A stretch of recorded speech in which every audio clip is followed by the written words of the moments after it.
things to lay out early in the show for those wondering. Obviously, a horrific event that occurred yesterday, leaving 2 dead, 6 injured.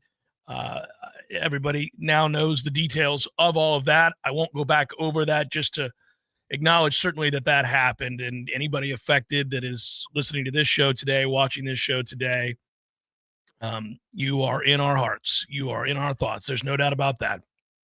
Florida State, the university, will hold a vigil for the victims today, 5 p.m. It is set to take place on Langford Green in front of the Unconquered statue at Doak Campbell Stadium.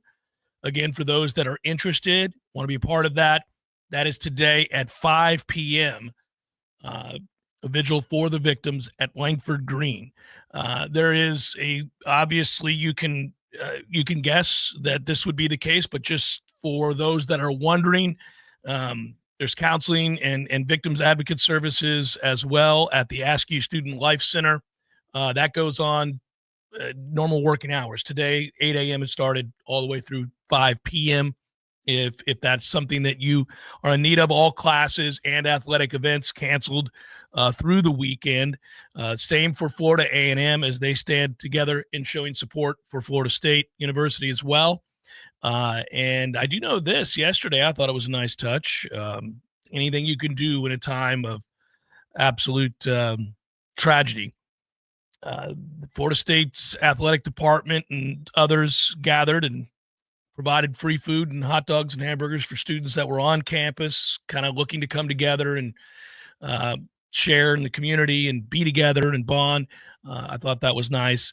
But it's senseless, unspeakable tragedy that, happens all too often. And it's hard to even, it's hard to fathom.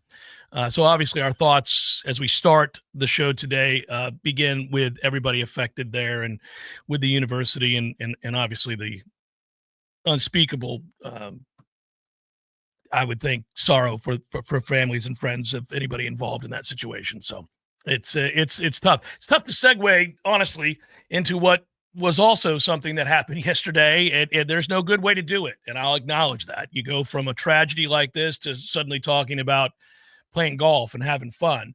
But obviously we did do that yesterday. And I want to thank our friends at the Second Harvest of the Big Bend who are so actively involved with the stuff that we do. It's one thing, I'll say this, to try to link up with a charity and, have people jump on board, sign up, raise money, do all the things that you do when you're golfing for a charity or with a charity in mind. But it's all another when you get a group that looks at this thing as a team, a partnership, as something that I don't need them to be, but it's nice to hear.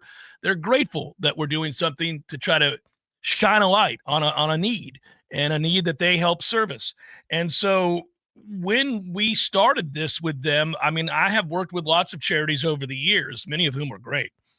They really took the bull by the horns at that time and said, look, if you're going to do something that benefits us, well, we'll put our team to work for you.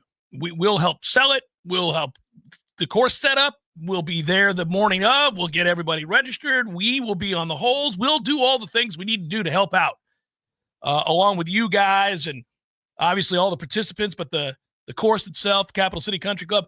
And they do. And it is great to work with them. I just want to point that out. Monique was there yesterday. It was great. Give her a hug and thank her and all of the people that work with the Second Harvest that we have the good fortune of knowing and working with now over the multiple years. And I want to thank them. Just as I, at the outset here, want to thank my man, Tom Lang. I said this yesterday, but it's true. The show's the show, and we've done it for a very long time, and I'm proud of it. And I love the fact that I get to do this for a living, and it affords me certain opportunities, and it's a dream come true. But I do know there are a lot of people who all make this possible and work very hard to make sure that when we have our name on something, the Jeff Cameron Show on something, that it goes swimmingly, that it goes well, that the people that are to benefit and the people that are to play and sign up and be a part, that their needs are met. And I don't do a lot of any of that. Tom does, and others do. And I just, Tom, I love you, brother, and we won't get a sappy here, but I know how hard you work, and I appreciate that. I really do. So let me start with that, thanking you, because you have the meetings, you have the conversations, you send the emails, you do the follow-up. I do not. I am a bum when it comes to this stuff. I just lend my name. And it works. And it works because of people behind the scenes like Tom and others. And I certainly want to thank all of you who played and participated. And I'm aware of the many people yesterday and really the weeks leading up to that wanted to participate, that couldn't get in time, didn't get their team ready in time, didn't make the call, email in time, whatever it was, registration. It's a limited event. And that's the way it works, unfortunately. But we're aware of it, and I appreciate it. And I know and appreciate that all of you who desperately wanted to be part of it and said that they couldn't, you still gave during our giving show. And that's how we were able to amass over $11,000 on that day, just a couple of days ago. And then, of course, all of the money is made yesterday for those that did participate and bought up the mulligans and did all the things and bought the shots and made sure that the charity once again benefited. So I thank all of you guys. Thank you to Capital City Country Club. And real quick, it wouldn't be right if I didn't mention the people who make all of this possible. Corner Pocket Bar and Grill, you guys know our dear friends over there at Corner Pocket hosting the post-round get-together where we had the banquet, we had the raffle, we had the prizes to give away. And, of course, they provided the food and free keg of beer to boot. A big buffet of wings and apps. They're always so kind. So we appreciate you, Bill, and the whole crew at Corner Pocket Bar and Grill, of course. I want to thank my buddy Ingram and the Battles Inn for stepping up like so many people did who, kind of rose up here and became a top-level sponsor. The Battles Inn did that. So did Comcast. So did Tried and True Consulting. Don, thank you so much. Special thanks also to Terry's Pool Service. Gave her a big hug yesterday when we got to the third hole. And it was great seeing them being a top-level sponsor yet again. Every year they come back. And I think Terry's Pool, just to brag on ourselves a little bit, I think they made some money off our team. It looks like producer extraordinaire Matt Millar is going to be spending some coin with them on a new something for his pool, obviously. So good. It's the way it should work. And we want to thank our distinguished sponsors as well. Shoemaker Advisors, Cone Brewing, and my man, Shannon Young. It's great to see Shannon yesterday, and he participated in the tournament as well. And loansforknowles.com, you guys know that, right? Loansforknowles.com, Shannon out here making sure your dreams come true as well. Every year, Gordo's is on board with us. Every year, we get the Vernon Company on board with us. We're very, very fortunate. Edwin Watts jumping on this year. Really appreciate them so much. Ground OPS Roastery as well. FedEx, new to the game with us. It was great. Obviously, Claudio and his team, great guys over there. The Vernon Company, who I mentioned. Burke, thank you so much. T-Spark jumping in with us this year again. It was good to see Travis, good to see the folks at T-Spark again. It's been a minute, but they were right there on that opening tee, handing out brews. People were ready to go, and we got started early. And obviously, Gordo's and Eddie and his entire crew. I know everybody over there. Did I miss anybody? No, well, I didn't put them on the list, but they were prize sponsor yesterday. Garnet and Gold. No, of course. No. Yep. You're right. Garnet and Gold always. Well, I mean, look, I got this at Garnet and Gold. I get a lot of the stuff you see me wear, a lot of my gear here, all the stuff that we have. Garnet and Gold has been a big supporter of the Jeff Cameron Show and a very big supporter of Warchant. And we have a great relationship with them too. So, hey, it was a good time.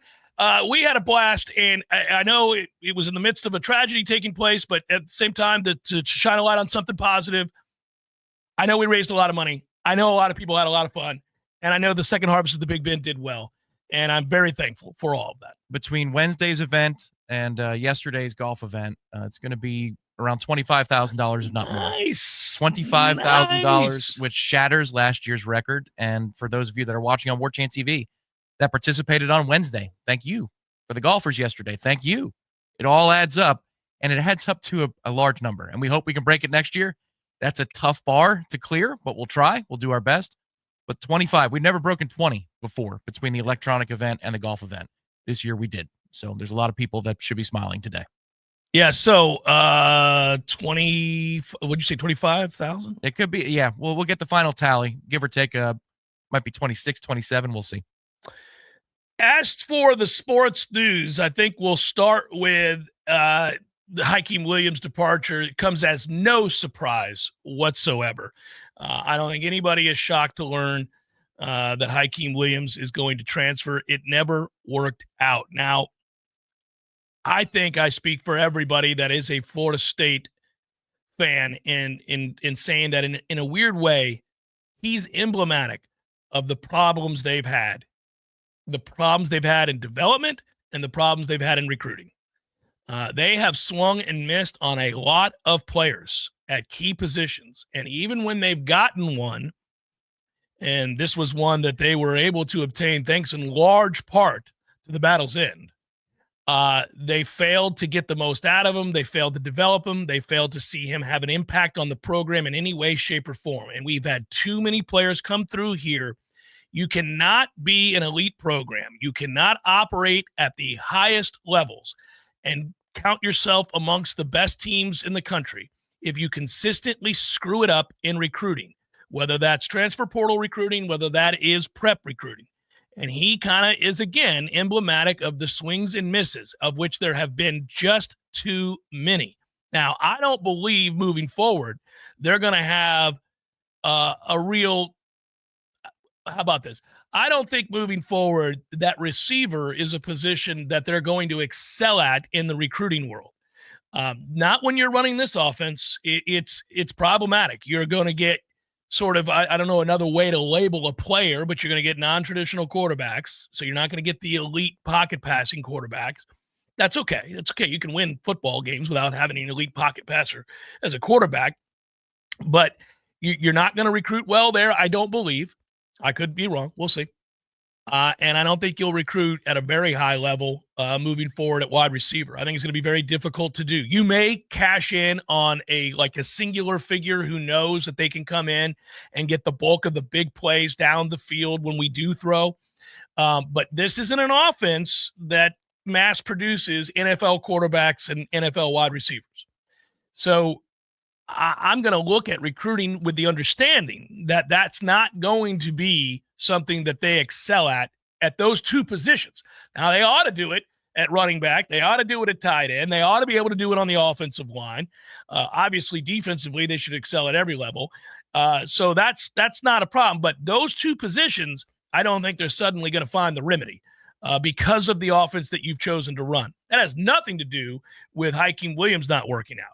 Hakeem Williams showed some promise pretty early on. We all remember the one touchdown in a game that obviously Florida State had the better players and was an overwhelming favorite and all that. But when he got on the field, he made a play, and you thought, okay, there's something there because he's got an NFL body type from day one. He had to lose a little bit of weight. He got here. He was a pretty big kid, still a big kid, but he got in shape. I really would have liked to have seen. And I hate this for him. And I don't know if ultimately it was maybe not the straw that broke the camel's back. I think the straw that broke the camel's back was last year's 2-10 season in which he didn't really do much of anything. But, going into that first game against Georgia Tech last year, Tom, that week of practice that I was there, he was sensational. He had a big play after a big play. He finally looked healthy. You remember he was coming off the ankle. He had that issue from the previous year, and he looked like he was on the verge. And Mike was really pushing him. Mike was really on him. I think Mike realized it was almost there. It was about to happen. He was finally in great shape. He was working as hard as he needed to work at practice. Some of the disciplinary things, and I don't mean discipline as in he was a bad problem at practice or a malcontent. I mean discipline in terms of route running, putting the ball in the proper hand after you receive the ball, all these kinds of things, footwork, all of those things. It was starting to improve, and Mike was really, really, I think, pumped. And as fate would have it, about a 60-yard touchdown reception. He's going into the end zone. I'm watching him go into the end zone. They're getting ready to go off the practice field into the indoor practice facility. It's the last play in the outside grass area. He catches it, makes a great play, and as he's going into the end zone, seizes up, grabs his hamstring, falls to the ground, It's a non-contact injury. I'm watching it happen, and I just immediately felt crestfallen because I knew, as somebody who's hurt a hamstring, that his season was screwed, that you do not bounce back from that unless you're a freak like Dalvin Cook, and he's the lone exception to this rule that I've ever seen, but he was the lone exception to many rules as an athlete. Anyhow, very rarely do you aggravate, much less tear, a hamstring and bounce back to be anything close to what you can be in terms of twitchiness and speed, outright speed, all of that. It's very rare. It takes a long time. It is aggravating. We all know from our pro teams, when you hear about your starting wide receiver hurt in practice and you know, it's a hamstring, oh man, this is going to suck. It's at least 6 weeks. Yeah, he may not be right till we get halfway through the damn season. This isn't good. Well, I mean, last year, hell, Mike Evans had it happen, and it affected his play. He's such a badass that he still got over 1,000 yards, but he was not anywhere close to what he normally is because he was dealing with it in the playoff game. I watched it against Washington. He came off the field right off the bat. Anyhow, when that happened, I remember being devastated. And I said to somebody, I don't remember who was sitting there next to me on the beat, and I was like, that's a problem. That is a huge problem. He ain't getting up. I mean, he fell to the ground. It wasn't a slight little, whoa, better back off. I'm going to take tomorrow off. Let's give it a week. No, it was writhing, rolling around, couldn't get him to sit up. So you know it's a terrible pull. You know it's a tear. You know he's not going to bounce back. And he really never did. Never really did. And then you throw on, all the losses. You throw in all the losses. Then they go out and they get some receivers to come in. And I think he was kind of in the doghouse because the effort stuff was occasionally intermittent. You didn't have great days in succession a lot of times. And Mike began to ride him there. And I really believe, I could be wrong, but I really believe a lot of what you've heard Mike Norvell talk about today, this last 3 weeks, right, has been directed at him. I think it was an important camp for Hakeem Williams. And Mike knew it. You got new eyes in camp from an assistant coach standpoint, from a coordinator standpoint. You got new eyes looking at this kid, trying to see what he is and what he can be. Obviously, Mike played receiver himself. And so he knows, okay, look, this is it. It is make or break time. There were a few other guys I think that would be included in those assertions from Mike about, you got to show me something. But I think Hakeem was number one on that list. And you could tell early. You could tell probably halfway through spring, Mike was pretty devastated. He wasn't getting the response from Hakeem that he was hoping for. Now, there might have been other players, again, under that umbrella, but I believe a lot of that was directed at Hakeem. And so it culminates with what we learned is after 2 seasons with Florida State, in which he largely did not a thing. This was a kid out of Fort Lauderdale that we were so excited about and thought, look, at 6'2", 6'3", 220, 215, he was going to do some things. You thought he was going to end up being a great player, but alas, it did not happen. I remember his first year and his first camp here because, 5 stars in Florida State don't really meet that much in the last, 10 years. Doesn't happen very often. And a lot of my friends were asking, how's Hakeem looking in camp? And I remember our observation was that Vandrevius Jacobs looked far more ready to play football at the collegiate level as a true freshman than Hakeem did. And I remember some of those texts that I had with my friends, and they said, you got to be kidding me. He's not ready? I'm like, no, the guy looks raw, man. He looks like somebody who is toolsy, but is a raw player. Mm-hmm. Vandrevius, meanwhile, is somebody who's breaking off his routes with the incredible explosiveness. Oh, he had skill. Yes. Another one that didn't work out. Right. Yeah. And Jordan Scott spent 10 minutes here. So Destin Hill was on the verge, and then he got hurt. A devastating run at wide receiver for Florida State for a little while. It can never happen, and it happens here too often. We got to go to break. We got 3 hours. It's a Libations Friday. We can have long conversations. I'll answer questions in the chat. We can do it. Obviously, Florida State's not playing sports this weekend for the most part, and for good reason, I know. But it is really very aggravating It's Florida effing State. How can you not get receivers? And the ones you do get, how do you not develop? Now, it's a dawn of a new day. We have a new receiver coach. But some of this certainly has to fall at the feet of Mike Norvell, who is, again, in some capacity, kind of a receiver coach. Right. He played the position. Yes, usually special interests. Yeah. Usually the head coach, if they played a position, that's the one that's going to be something you hang your hat on as a team. And we've had some good players here, but not nearly as many as you need at this particular program in this state with this recruiting hotbed that we live in the southeast of the state of Florida. Maybe Deuce Robinson can be a transformational player for you. It's a lot of pressure, but saw him yesterday after the tournament was over. He's not afraid of the moment. He's not afraid of the moment. He believes he can be that guy. Well, he's physically built to be that guy. I hope it happens. I hope we see something emerge at that position finally. Chef Cameron Show 93.3 Real Talk Radio, Warchant TV. Whidden Glass has been taking care of business since 1945. When you call Whidden Glass, you're dealing with experienced, reliable professionals who offer only the best. Like Whidden's top-of-the-line bath enclosures that provide style and luxury at an affordable price. Eye-catching storefronts are a specialty at Whidden Glass. We'll help you design it and install it. Whidden Glass, the first name in glass replacement. Call 222-5781. This announcement is brought to you by Fonville Lewis Messer McConaughey. If you're driving right now, you should know there's an 80% chance that the cars all around you don't carry any bodily injury insurance. Most people don't realize it, but in Florida, all the law requires is that drivers carry property damage insurance. This means that the texting teen drifting over into your lane or the drag racer on your rear bumper have no way of compensating you or your loved ones when they cause a crash. And this should scare the hell out of you. Fortunately, there's an easy way to protect your family from this, and it's called uninsured motorist coverage. It's an absolute must, but a lot of insurance companies are convincing folks to drop it just to save a few dollars. Take it from the personal injury experts. Don't. At Fonville Lewis Messer McConaughey, we've recovered millions of dollars in uninsured motorist coverage in crashes where our clients would have otherwise received nothing. So please, call your agent right now and make sure you have uninsured motorist coverage on your policy. We hope you'll never need it, but we'll be here for you if you ever do. Fonville Lewis Messer McConaughey. Don't settle for less.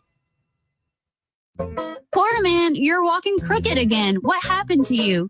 Well, I was sitting at the boat ramp sipping on a margarita when my alligator Hank decided we needed to go water skiing. Oh, no. Next thing you know, Hank's strapped to 4 skis and I'm hanging on his back and the boat is pulling us out. It was all going great till Hank spotted a duck in the lily pads and wanted to jump the wake. Quarterman, you're crazy. No wonder you got hurt. Yep, one's taking its air, then bam, now I can't even bend over to put on my own water skis. Well, Quarterman, you better get over to Thin Chiropractic right now. You can book an appointment online and take advantage of the new patient special. Special offer online? That's easier than wrestling an airboat off a sandbar. That's right. Just go to thinchiro.com. FENNCHIRO.com. FENNCHIRO.com. That's it. I'm headed over there boogity to get straightened out. On the first day of the week, at early dawn, they came to the tomb and found the stone rolled away from the entrance. But when they entered, they did not find the body of Jesus. And it happened that 2 men suddenly stood near them in dazzling apparel and said,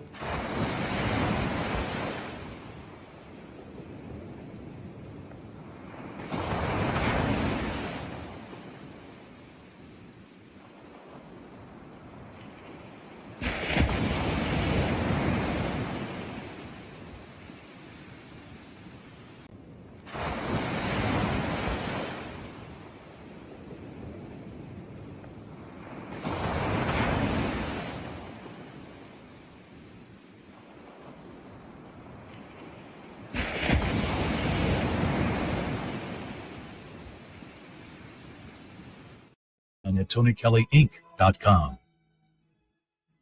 Science-backed, technology-tracked, and coach-led. Hey, Jeff Cameron here. You've heard me rave about the benefits of Orange Theory Fitness and the proven track record of science-backed interval training. Well, now Orange Theory Fitness has done it again, adding more ways for you to improve your health and look your best. In addition to the always great standard workouts, OTF has added Tread 50 and Strength 50 for those in the mood to just lift for an afternoon or attack those cardio goals for the day. Take the guesswork out of exercise. Make sure you're getting the most out of each and every workout. Orange Theory Fitness, location Midtown Tallahassee and Village Square Boulevard.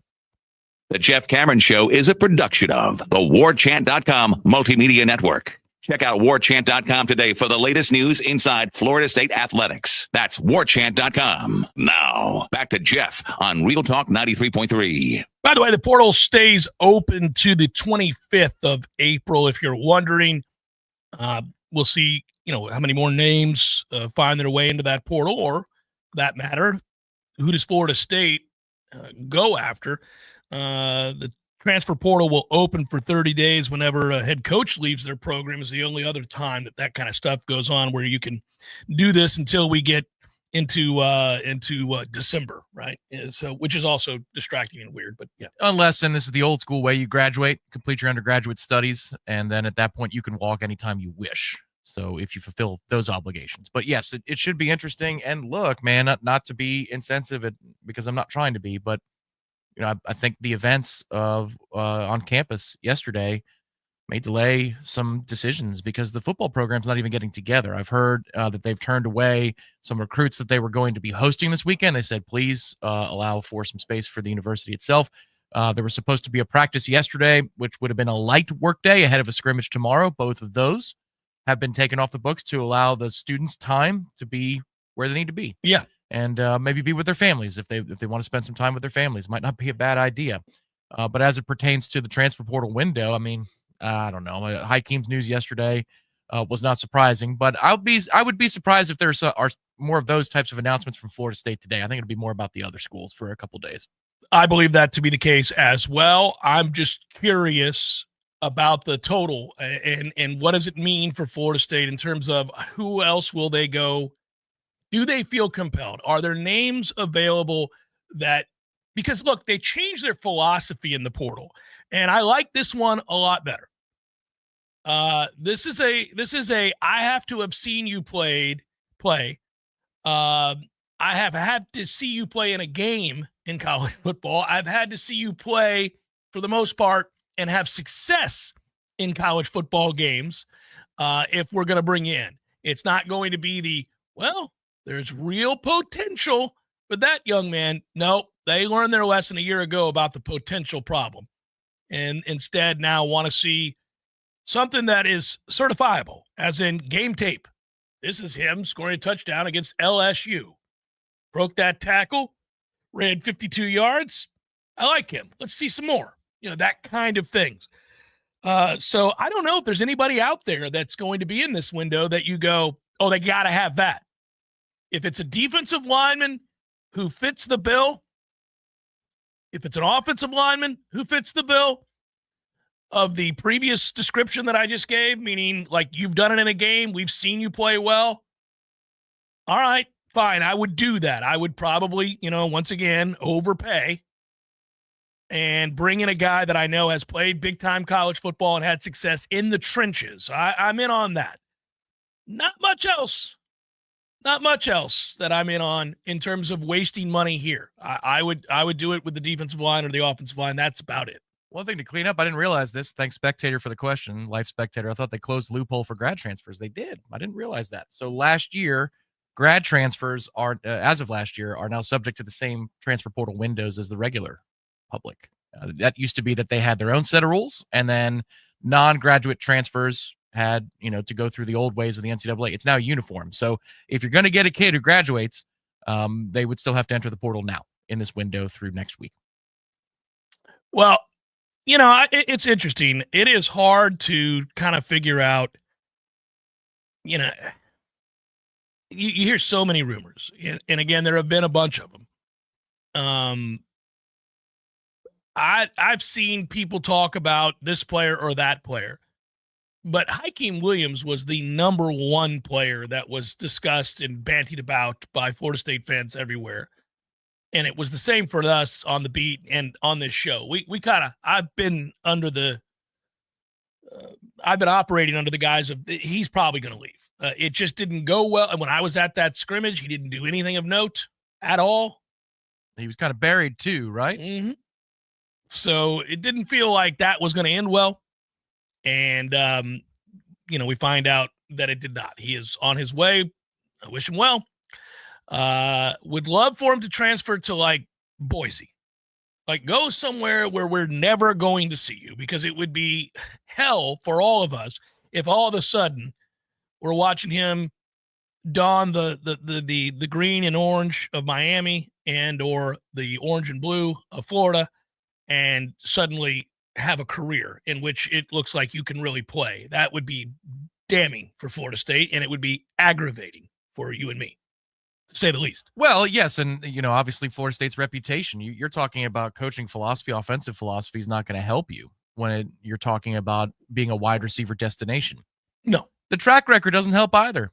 I mean, you had a little run there a few years ago. Well, you got lucky because you got the kids to come in and transfer. You got Keon Coleman, who was a can't miss, and he hit the ground running, but you didn't do anything to develop him. He was already a star. No, the biggest job that you did, you could argue Johnny. But I think they get some credit for Johnny, a little bit. They do. I agree, but I think it's Pokey Wilson. That's probably your prized developmental wide receiver if you're Mike Norvell in your tenure here. I think it's probably Pokey. Yeah.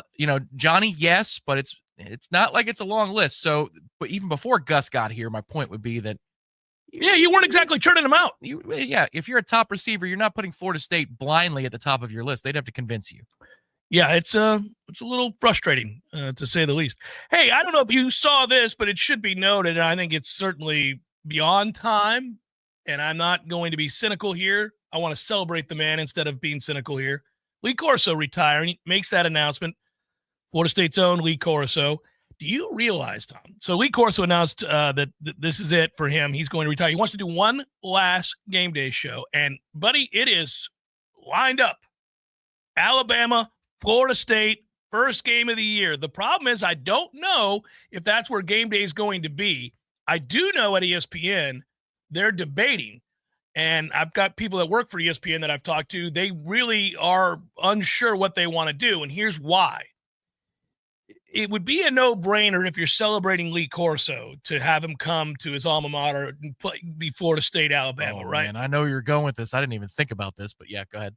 It would be a no-brainer to have him come here and do this. But where he first ever donned a headset was actually Ohio State, Tom. And Texas and Ohio State play each other the same weekend that we play Alabama. And so game day is going to go to one of those two places. I thought you were going to mention the Herb Street factor. I wonder. I think that's still raw enough that might enter the math that they do. Do we really want to go to Tallahassee and have to deploy extra security personnel for Kirk when we're trying to celebrate Lee? I don't think so. I don't think it's not that I've heard. Not that I've heard. And listen, I also think that things went fine for them over in Ireland, and they were all worried about that too, if you recall. And there were no incidents, no problems. There wasn't even, from what I could gather, quote unquote, inappropriate things said to him during the broadcast. I don't know what happened when he was walking around. If he did any walking around, I don't know anybody that ran into him. But the point would be, I don't think they had any problems. And I think that Florida State fans, while loathing Kirk Herbstreit, would put that on the back burner in order to celebrate one of their own in Lee Corso, and I think they would hyper-focus on that. Well, and also, I think all Florida State fans would agree that Kirk's treatment of Lee Corso has been exemplary. For decades, has been that of a son to a father. Well, listen, it's interesting. You got to go back. All right, so this is another one of those moments, Tom, and there's a couple of them that I want to get to today. This is one of them. This marks the time. Lee Corso, a beloved figure, rightfully so, and for a long time, actually, a very good analyst before the stroke and the difficulties in speaking and being able to kind of get his thoughts out. By the way, you know when that stroke happened? Oh, buddy. At least 11, 12 years ago. It was 2009. Okay, 16 years ago. Good gracious. Time flies, sir. Anyhow, credit goes to Kirk Herbstreit for that. And that the way that he worked with him he was always nice to him, but post-stroke, he really had his back. And of all the guys on that set, he was the one that kind of made sure Lee was protected. And if Lee was having a hard day at the office, Kirk would step in there. I've always credited him with that. He deserves that. You do too. We all recognize it. It's an upstanding thing to do. It's the right thing to do, and he did it. Even little gestures like grabbing his hand or his arm just to steady him, and I don't mean physically. I mean just steady him for the broadcast. You could tell there were little subtle things too. And before the social media stuff was all about the dog, he used to take videos of Lee and preparation, and they had these conversations in the bus or in the studios. And there were these very heartfelt moments that you're like, man, they really love the hell out of each other. And it's awesome. It is awesome. It is awesome. And I'm sure he'll express that, and it'll be abundant to everybody. People can put down their sabers for a moment and watch that and let him do that, because that is a genuine relationship. And, I know for a fact that he loves Lee Corso. But that last show for Lee has to be here, right? I'm just worried they'll go and listen, you could argue certainly Texas and Ohio State is a better game. In fact, it is. And he has ties to Ohio State. Of course, Indiana, Navy, lots of schools he has ties to, but coaching ties to Ohio State, where he first put on the headset, they could say, well, we're going to bring you back to where it all started for you as a coach. And not as a player, but as a coach. Brutus, and that's that. Yeah. You could see it. And the other reason he first put on the headgear was in 1996, and it was Brutus. That's what I'm saying. Yeah. Exactly. So so he could do that, and we will have gone full circle here. I did appreciate that Reese Davis, Reese Davis. Oh, I didn't realize that Reese made your list. He made your Jericho list. Anyhow. He said they won't continue the headgear tradition, which is good. Good. Don't. I mean, it's really popular for them, but that's Lee Corso's deal. That's Lee's. That's Lee's deal. Yep. Some other things on that, but it kind of marks the time, man. It flies past. I couldn't believe Lee Corso had that stroke in 2009. You remember his son when we were up in Atlanta? I did a show up in Atlanta, up on the, what was that? Place is called Stats or something. Top of and his son came over and talked. I had a chat with him for a while, and he listens to the show to this day and appreciates it. And we were talking about the fact that somebody had held up a sign. I know. Yes. Somebody held up a sign that said Lee Corso's a penis. And it got on game day. I was like, oh my Lord. Behind Lee. It wasn't behind Dez or Fowler. It was behind Lee. But the son thought it was funny, and Lee thought it was funny. Like, he just let it roll off his back. You can find that, I'm sure. Google images. Yes, you can find it. It's out there. But we were talking about it on the air, and that son came over to me and was like, I heard you guys talking about Dad. I was, I didn't make the sign. He's like, no, you're good. You're good. You're good. Jeff Cameron Show, 93.3 Real Talk Radio, Warchant TV. This is meteorologist Paul Trombley with your Real Talk 93.3 weather update. Bright sunshine expected this afternoon with daytime highs approaching 85. Winds out of the south, 8 to 15 miles per hour. Clear skies again tonight. Lows level off around 61. Sunny skies tomorrow, 86. A mix of clouds and sun Sunday with daytime highs approaching 83. 85 Monday. This report is brought to you by the Lawn Johns. For all your landscaping and lawn care needs, visit thelawnjohns.com. Right now, 80. Do you own a small business? Let me guess. You started your business so you could get bogged down with payroll and bookkeeping, office tasks, and other paperwork, right? Probably not. I'm Craig Collins with Collins Income Tax Solutions. Allow me to help you get out from behind your desk and get back to doing what you love. For any of your payroll, bookkeeping, or other business services, give me a call today and allow me to take it off your plate. You can find my contact information online at collinsincometaxsolutionsllc.com. There's nothing like relaxing in a hot tub after a long day. But if you don't have one, you're truly missing out. Hot tubs and spas have tremendous health benefits, besides just helping you relax. Like improving your sleep, they help with pain relief. They help to better your cardiovascular health, and so much more. And this season is the perfect season to finally buy what you've been wishing for. Pinch a Penny Pool, Patio, and Spas has the hot tubs you need for the price you want. Come shop our huge 12,000 square foot showroom and save today. There's over 50 hot tubs in stock right now, so you won't have to wait weeks on end for that delivery to finally come to town. If you're ready to relax, we're here to show you how. Pinch a Penny Pool, Patios, and Spas. Come visit our used showroom at 2473 Greer Road with over 50 hot tubs to choose from. You'll be glad you did.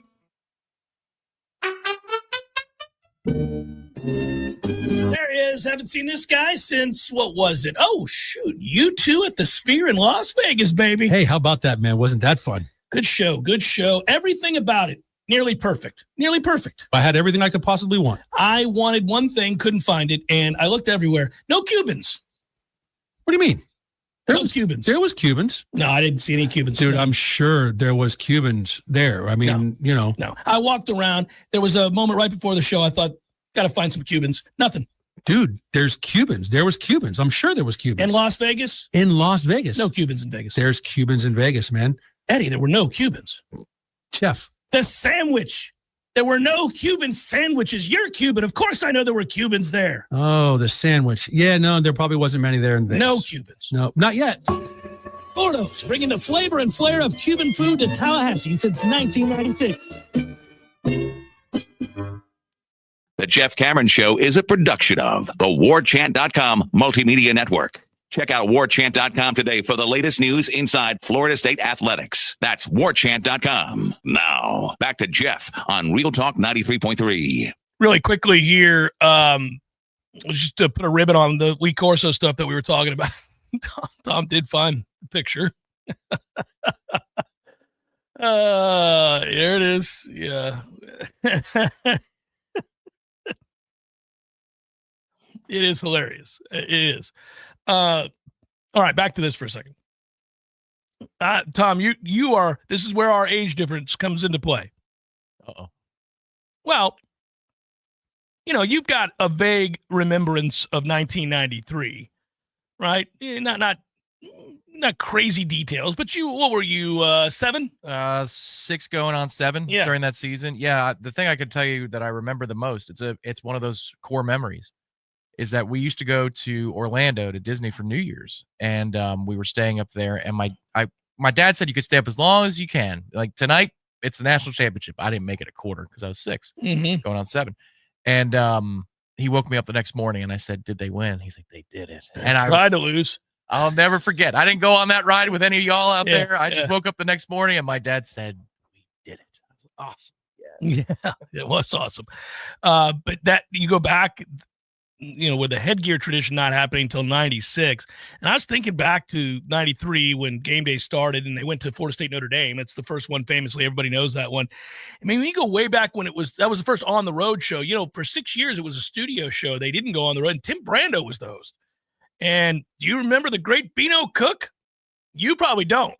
I remember clips of Beano Cook because it usually makes the Sports Center montage. The montage was the best. It always made me laugh.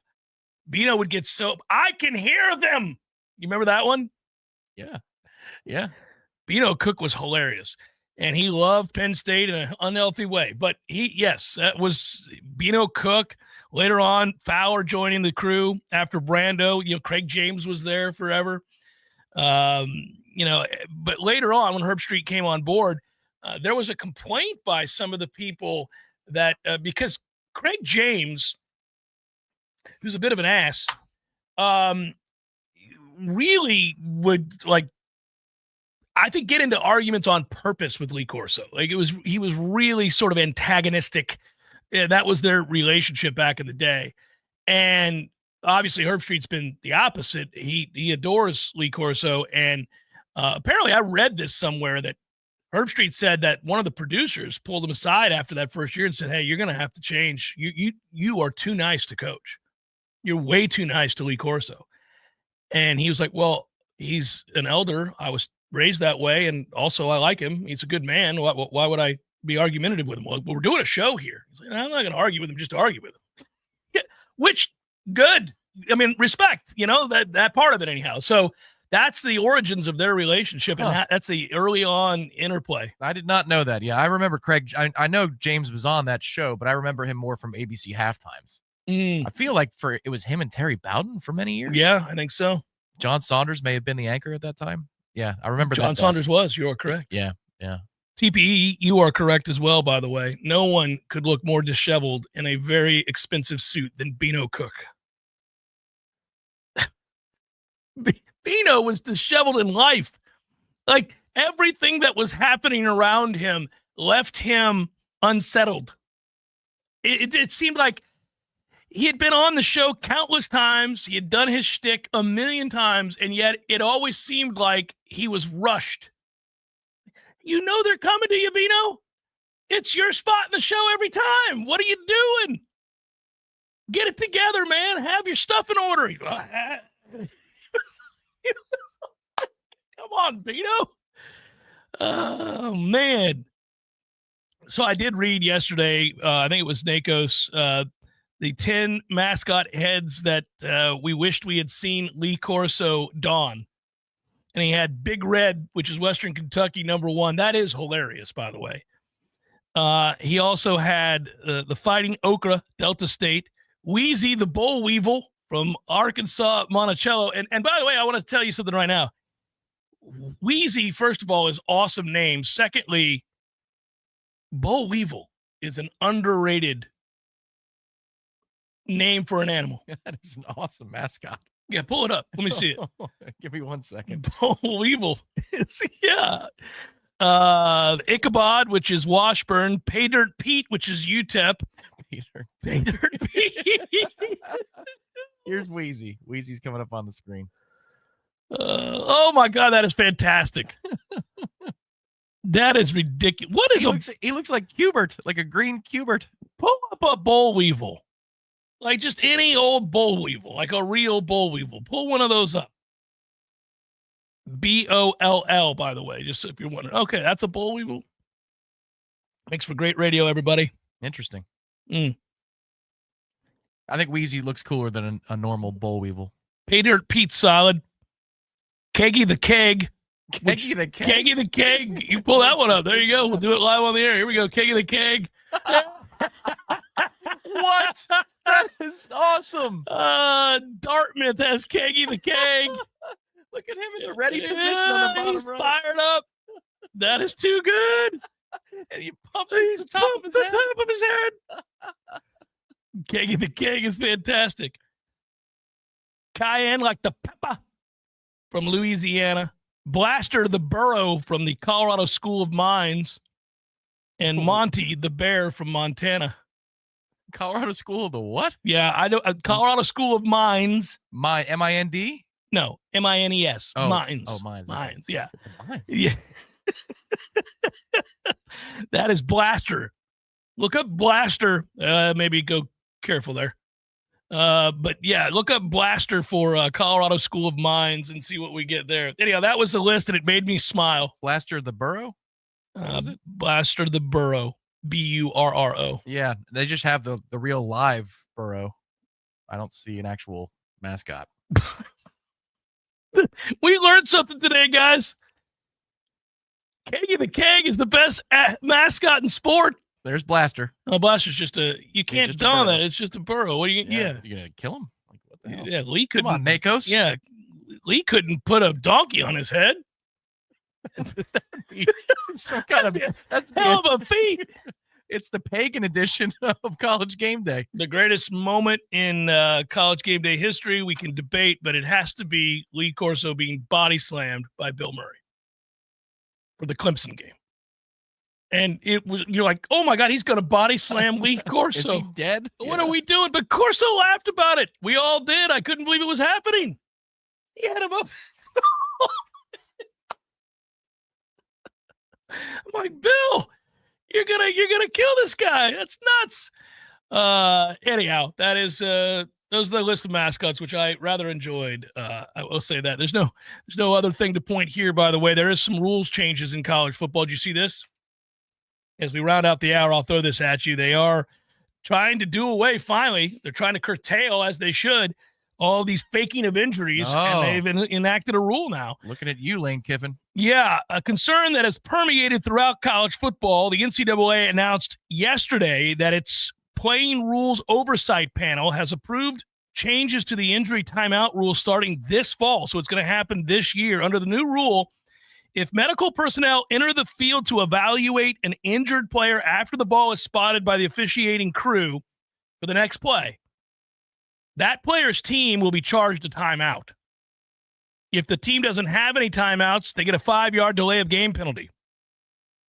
And the proposal to adjust the injury timeout rule resulted from teams obviously faking those injuries, and they want to stop their opponent's momentum. We know all the things that we see happen.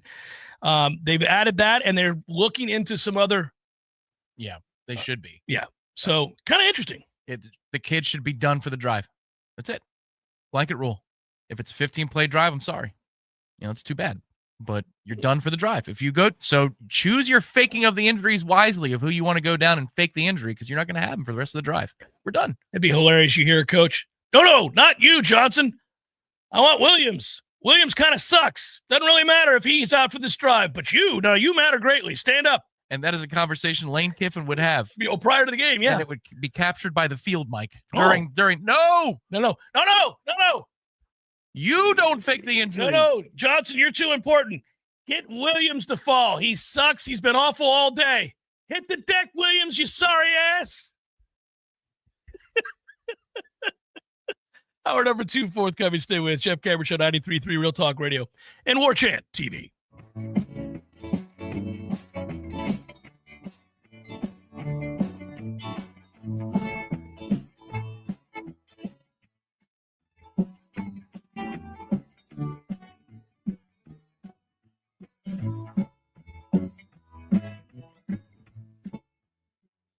Hey, everybody, this is Shannon Young with Cross Country Mortgage. Been in the industry now for 22 years. I just made the move over to the nation's largest retail lender, Cross Country Mortgage, here to serve you in 7 states, including Florida, Georgia, Alabama, the Carolinas, Tennessee, and the state of Texas. Here to offer better service, better rates, and if you were thinking about buying or if you've been on the fence and been waiting to call me, now is the time. You can still find me at loansforknowles.com. That is, again, loansforknowles.com. I've helped thousands of fellow Knowles get into their dream home, and I can't wait to help you get into yours. Give me a call today. I'm at 954-369-6171, or go to loansforknowles.com. Again, that's 954-369-6171, and that's loansforknowles.com. Equal housing NMLS 373031. Like most of us, your home is your greatest investment. I mean, think about it. The financial benefits, the newfound freedoms of purchasing a home can contribute to your family's health and wealth and happiness. Well, with real estate trends pointing to a favorable market for buyers, this is the time to be sure of what you're buying or selling. And that is exactly why Joel Hagens built ACL Home Inspections, providing you thorough, precise, and efficient service with same-day, easy-to-read digital reports. They'll even go with you on a walkthrough inspection of the home you want to buy. Now, if you're planning to list your house before putting it up for sale, ACL will provide you a pre-listing inspection. Call today, 850-312-8919. 312-8919. Remember, before you buy or sell, call ACL. People always talk about how bad it gets when the hits the fan. Well, that's pretty high up. But what do you do when it hits your land? You call the best, Terry West Plumbing, residential and commercial. We handle all your septic system needs, pump outs, inspections, repairs, and new installations. Terry West Plumbing, your trusted septic and sewer experts. Call 850-756-9407 or visit terrywestplumbing.com, and they'll keep all that stink from coming up in your sink. There's fun to be had every night at the Corner Pocket. Take-home prizes on Trivia Tuesdays and Beer Bingo Thursdays. And kickstart your weekend with Martini Fridays. Plus, happy hour runs every weekday and game day specials every time the Knowles take the field. Watch all the best games at the Corner Pocket's Vegas Wall, featuring 560 inches of flat screen TV heaven. Oh, really? The best food, the best drinks, and the best place to watch all the games. Tallahassee loves the Corner Pocket. Coming up next, more of the Jeff Cameron Show. Live and local on Real Talk 93.3. WVFT, Greta, Tallahassee. Your sports flash update on Real Talk 93.3 in Tallahassee. Florida basketball picking up a player via the transfer portal as former Princeton Tiger stand-up Xavion Lee has committed to the program. Lee is somebody who is originally from Canada, but he graduated high school in the Pennsylvania area. And this past season at Princeton, he was pretty good, averaging just about 17 points per game. Speaking of Florida athletics, Florida baseball, they are opening up a series today against Mississippi State. Florida is going to send Liam Peterson to the mound. Florida State baseball not playing this weekend as Florida State canceled all home athletic events through Sunday after there was an on-campus shooting that left 2 people dead and 6 others injured yesterday. This Sports Flash is presented by Progressive. Bundle auto and home, renters, or condo insurance and save with Progressive. I'm Matt Pauley on Real Talk 93.3. Hey there, I'm Jack. And I'm Stag. We're just 2 deer that want to make sure you know it's deer season at your authorized John Deere dealer. The deer season that saves bucks, you know, like us. Yeah, you can get $3,000 off select John Deere machines. No early wake-up calls or tree stands required. Just a trip to your authorized dealer before June 2nd.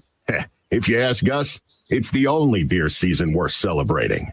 Visit johndeere.com/deer season to find an authorized dealer and for complete finance details. One of life's greatest mysteries has finally been solved. Who let the dogs out? It's Spruce, the new hardworking, worry-free weed and grass killer that's safe for use around people and pets. When used as directed, spray the leaves for visible results in just 1 hour and dead weeds in just 1 day. You spray, they play. Weeds die by the next day. Find Spruce wherever weed killers are sold. Hey, no fans, our partner ISF Inc. is a national management and IT consulting firm located right here in Tallahassee, Florida, solving the future for state governments through strategy, process, and technology. As a trusted advisor for state governments, ISF knows the importance of defining a clear and detailed strategy. Our friends at ISF can help your organization create a strategy that sets you on a path to success. ISF, your vision plus our expertise brings your brilliant ideas to life. Visit ISF.com to learn more. ISF, solving the future. There's nothing like relaxing in a hot tub after a long day. But if you don't have one, you're truly missing out. Hot tubs and spas have tremendous health benefits, besides just helping you relax. Like improving your sleep, they help with pain relief. They help to better your cardiovascular health, and so much more. And this season is the perfect season to finally buy what you've been wishing for. Pinch a Penny Pool, Patio, and Spas has the hot tubs you need for the price you want. Come shop our huge 12,000 square foot showroom and save today. There's over 50 hot tubs in stock right now, so you won't have to wait weeks on end for that delivery to finally come to town. If you're ready to relax, we're here to show you how. Pinch a Penny Pool, Patios, and Spas. Come visit our huge showroom at 2473 Greer Road with over 50 hot tubs to choose from. You'll be glad you did. Science-backed, technology-tracked, and coach-led. Hey, Jeff Cameron here. You've heard me rave about the benefits of Orange Theory Fitness and the proven track record of science-backed interval training. Well, now Orange Theory Fitness has done it again, adding more ways for you to improve your health and look your best. In addition to the always great standard workouts, OTF has added Tread 50 and Strength 50 for those in the mood to just lift for an afternoon or attack those cardio goals for the day. Take the guesswork out of exercise. Make sure you're getting the most out of each and every workout. Orange Theory Fitness, location Midtown Tallahassee and Village Square Boulevard.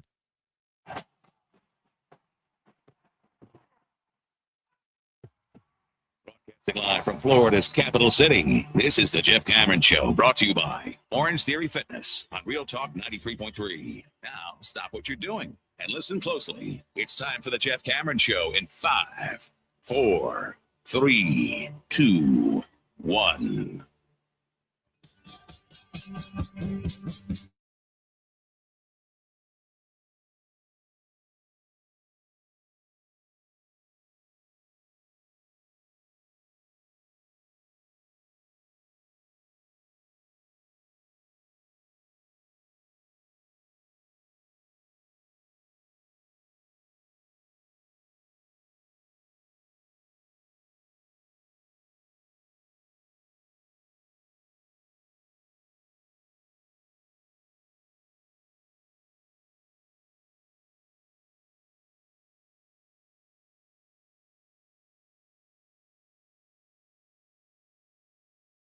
Yesterday's golf tournament. A great time had by all, obviously, and we really appreciate everybody. I talked to the sponsors and all the participants and all of you that contributed, and I appreciate everything that yesterday was. Obviously, it was interrupted by a tragic event, and our thoughts are certainly with those affected by that. But I did want to acknowledge that event went swimmingly again, and always a good time. And I appreciate everybody who participates, joins, sponsors, does anything associated with it at all. Just first class, and I really, really loved it. So, we're working on, perhaps, I know we've talked about it with our friends at Tried and True, having a two golf tournament year. I wonder if they got the itch after yesterday, because it did go off very well. The feedback from the players was good, which that's the thing that, we care about the charity greatly, and it's the mission. It's the reason that we do it. But we're also golfers who play in a lot of scrambles, and we understand what a good one looks like, and how what a pleasure it is to play in one that moves quickly and isn't 5.5 hours or 5 hours and 45 minutes. So hopefully Tried and True got the itch, and we can execute something for the fall. That'd be a lot of fun. I think we can.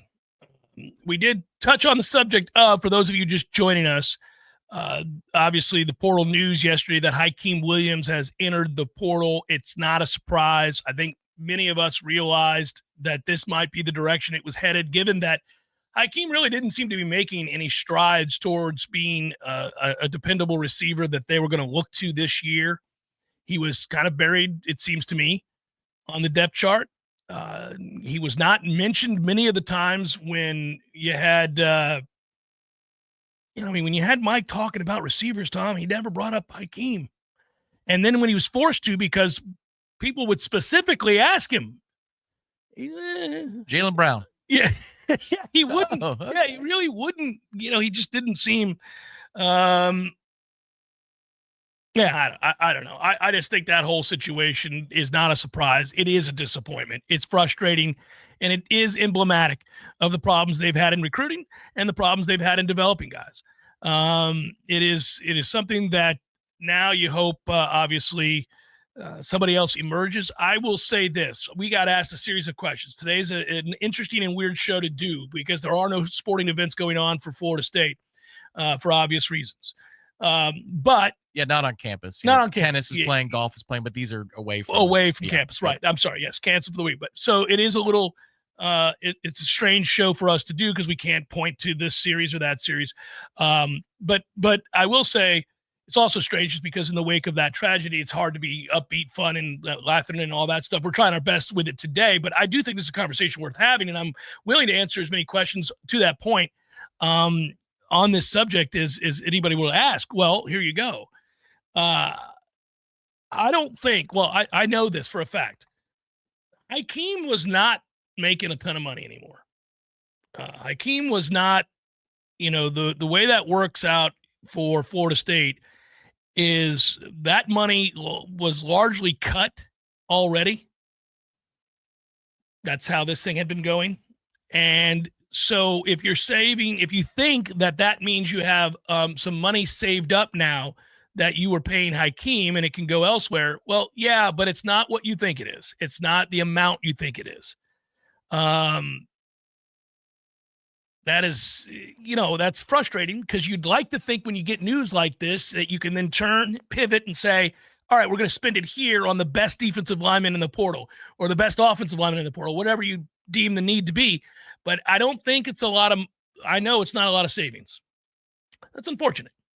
And speaking with Michael the other night, we did a Wednesday smash. He thinks that Florida State may go after a player or two, and if they do, it'll be a full court press. You try to get him on campus, spend, and move quickly. A couple of positions he threw out there that weren't surprises: defensive line, specifically edge, and safety. Which I think, in this defense, absolutely, you can't have too many good safeties, especially if there's a veteran one or a very talented one that could work with Tony White. Another position he threw out there that I found fascinating: running back, which I thought really, they're at least kicking the tires on a running back. If that's the case, then I fully expect 2 or 3 names in the portal going the other way in the position. Without question. Yeah. I mean, if you're 7th on the depth chart in that running back room, it's time Chroma and some veteran that they bring in. Take it on down the road. I wonder if that's actually going to come to be. But if it did, holy cow, what what an indictment on the camp that the running backs had, if that's the case. Well, look, this is an area that I have been unequivocally critical of, that they have not done a good job of recruiting. They just haven't. And yes, you can say in the portal they did, and that team went undefeated. They did. That was a wonderful run. They cashed it in. The assessments turned out to be right. And they did, it was gangbusters for the first couple of years. But if you've seen the leveling off that's happened in college football, meaning the time that they were able to go out there and aggressively pursue the top-tier talent in the portal, they were one of the few schools willing to do so. And Mike gets credit for that. He does. I'm not looking at that as a weakness. Mike knew. He's like, we don't have enough talent here. I got to get some kids in here that can play. And it worked. But people were tepid. They were a little lukewarm about entering into the portal. A lot more people at that time kind of viewed the portal in a similar manner to Dabo Swinney. I don't know, like what I got here, especially schools that have been recruited really well. They didn't want to upset the apple cart, didn't know how it was going to, and a lot of schools at that time did not have a buttoned-up collective. Florida State was at the forefront of having an elite, buttoned-up, organized, well-funded collective in the form of the Battle's End. And they were able to go out and do a lot of special things early on. But obviously they swung and missed terribly last year, meaning Mike and staff, with the portal players they brought in. And they haven't consistently recruited the prep ranks worth a damn for a program like Florida State. They didn't even, as I've said before, put together a top 10 class after an undefeated regular season. I know there are mitigating factors that you point out too, but I don't give them any wiggle room on this not recruiting stuff.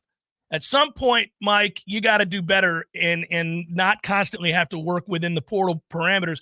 The amount of good players in the portal now has dwindled greatly. There's not a ton of studs out there. There's no Keon Coleman waiting to come here. They don't, and you overpay for them now in the spring window. Well, yes. Also, if they did exist in the portal, if there was a Keon Coleman, he wouldn't come here. Not no, right now. No, not with what we're doing. That's the type of player who would be interested in coming here to Florida State right now. You need to grow back into a place that becomes a destination for kids out of the portal, and that's what we're trying to climb out of right now. I just wonder if there was ever a moment in the last year where Mike might have been on the elevators at Moore University Center D, where the offices are. He's going up from the first floor to his office atop the building, and he just thinks to himself, why do I not have kids that are good that we recruited? that we recruited on our own. Where are they? What is wrong? I'm sure he does. But Tom, sometimes if you're the problem, you don't know it.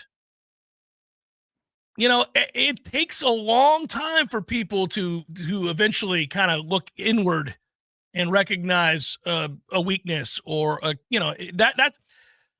I was told a long time ago. Now, I'm not a recruitnik. I'm not a guy who lives and dies with recruiting news and all that. I understand it's the lifeblood of any program. I've repeatedly said that. I understand it's very, very important that you bring in elite talent because of the X's and O's and the Jimmys and Joes conversation that we've all had. I got it. But I was told by a coach, and I've been told by players too, that your greatest asset as a recruiter is your head coach. Your head coach has to be an asset to why kids want to come there. Now, you can have elite assistants and certified killers out there in the recruiting world. It's changed a little bit, but you can have those guys, right? And that's great. You should. But you've got to be a draw yourself. And you have to prioritize. When you listened, and I'm going to give him credit here for all of his faults, whenever I talked to Jimbo Fisher, who was a very good recruiter, and he was a good recruiter at Texas A&M too, he didn't get the most out of that talent, and they failed, and he got fired, but he was a good recruiter. And he was a good recruiter here from Jump Street. And I said, well, what does it take to be a great recruiter? I've asked him on and off the record. I had a long conversation with him about it. He gave me a lot of reasons, but he said, first of all, you have to attack it and love it like it's a competition, just like a game. You have to decide as the recruiter, as the head coach, this means as much to me as beating their ass on Saturday, because one directly relates to the other. So it has to mean that much to you. I'm not beating your ass on Saturday with all the knowledge in the world if I'm slower, smaller, and weaker instead of bigger, stronger, faster. And he knew that. And he said, the other thing is you have to be brutally honest with kids from the jump. Sit down with them and say, this is what you are to me. You may play corner, but you're going to be a receiver for me or vice versa. And here's why. I'll get you paid in the league, and here's how. Da-da-da-da-da. And usually if you're straightforward like that and the way you project them, the way you see them, and you're honest with them and you have constant dialogue with them and their parents and whatever, you can be a good recruiter, but you have to be passionate. You have to have a fire to want to recruit at an elite level. And you have to demand all of the coaches around you do the same thing, that they too have that same passion. Because look, we're all going to be made to look better if I've got better players. Then all of a sudden, I'm a strategist genius. Because I've just got bigger, better players than you. You're not going to, doesn't matter. I can tell you what I'm going to run. You're screwed. Randy Moss, I used to talk about it all the time. Straight 9. We all know where Randy's going. Good luck stopping it. He's Randy effing Moss. He's going to jump up and catch it, and you're not. You have 2 people on him. So you got to get people that, win games, change games. They don't have a lot of guys when you stare out at that field that change the scoreboard. They haven't. Mike's not done a good job of recruiting. And I would think that he's got to be, when he has that conversation, when that dialogue in his head on the elevator that you're referring to happens, at some point, it should have manifested in a way that saw him challenge those assistant coaches that aren't doing a good job of recruiting. And then also he had to be really honest with himself. I've got to do a better job. I've got to get more of the elite players to say yes to me. I think they might have a few of those level players now, that caliber that can change the scoreboard. Clearly, Chroma is one that they valued because they had to spend a lot to prime away from Georgia. That is a commitment to go get that kid, a significant one. It's good because they don't have a good running back in the room. Right.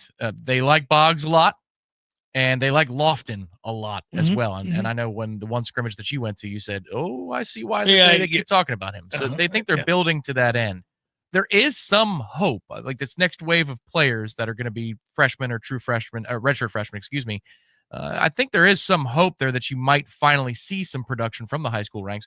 But it's just amazing how over the first, 3-4 years of his career after COVID, it was always going to have to be the portal. And you knew it halfway through the season. You're like, well, they don't really have They don't have enough good players, yeah. Like the starters are fine, but when they rotate out, you feel it. You're like, oh my God, we're defenseless.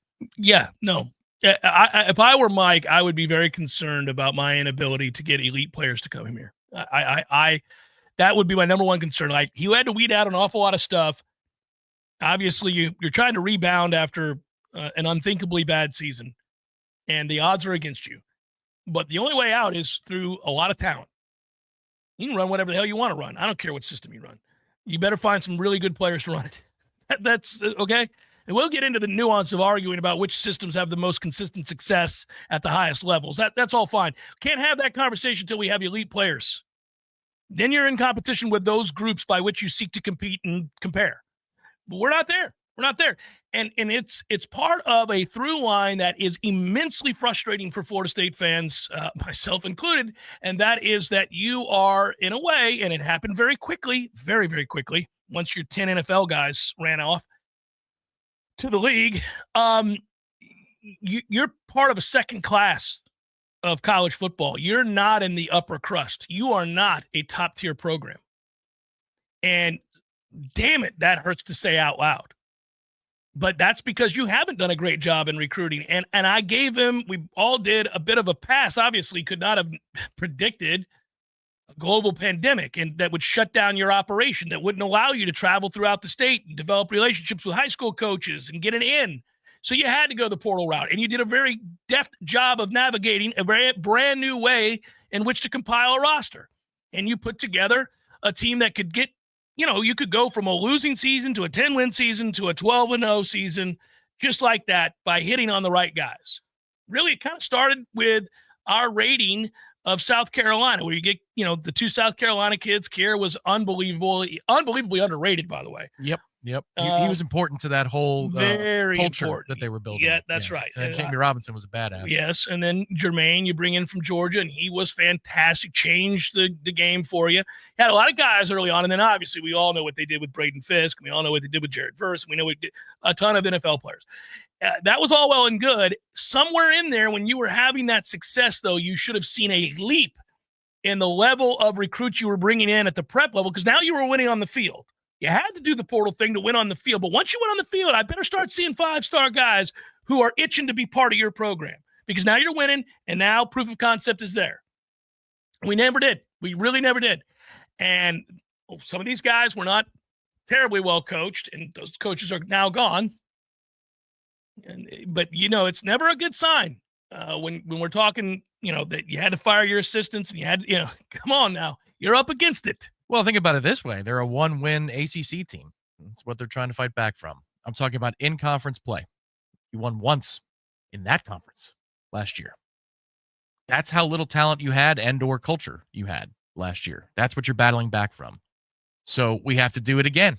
You have to do this process all over again. You've got to either overpay for prep kids, or you're going to have to land a few transfer portal candidates that help you become a destination again. But you're rebooting everything with the same head man. And you're starting. I don't think it's totally from scratch, but it's pretty close. It's pretty close.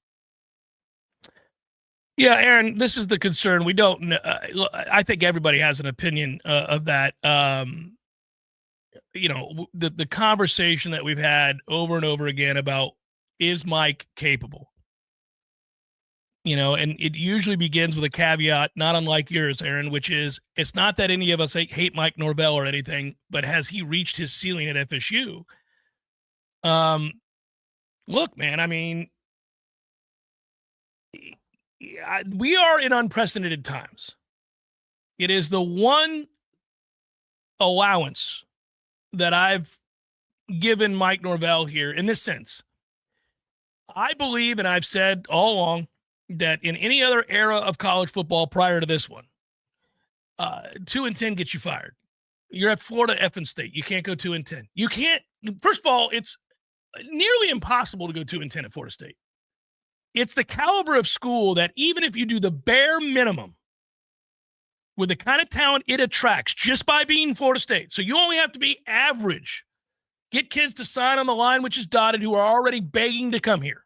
I'm not talking about the upper crust, because he's clearly not gotten those. But just the average talent pool you're going to get because you have FSU on your jersey. Okay. With that talent, you can't do worse than 7-5, 6-6, really, unless you have a rash of injuries, which we all know can happen, and we would address that in time. Not in this conference. Yeah, 7-5, 6-6. Yeah, really that should always be a bare minimum. It should always be, that's the rock bottom. Like, man, 6-6 will get you fired, but you can't do worse than 6-6. So again, it's unfathomable that it happened.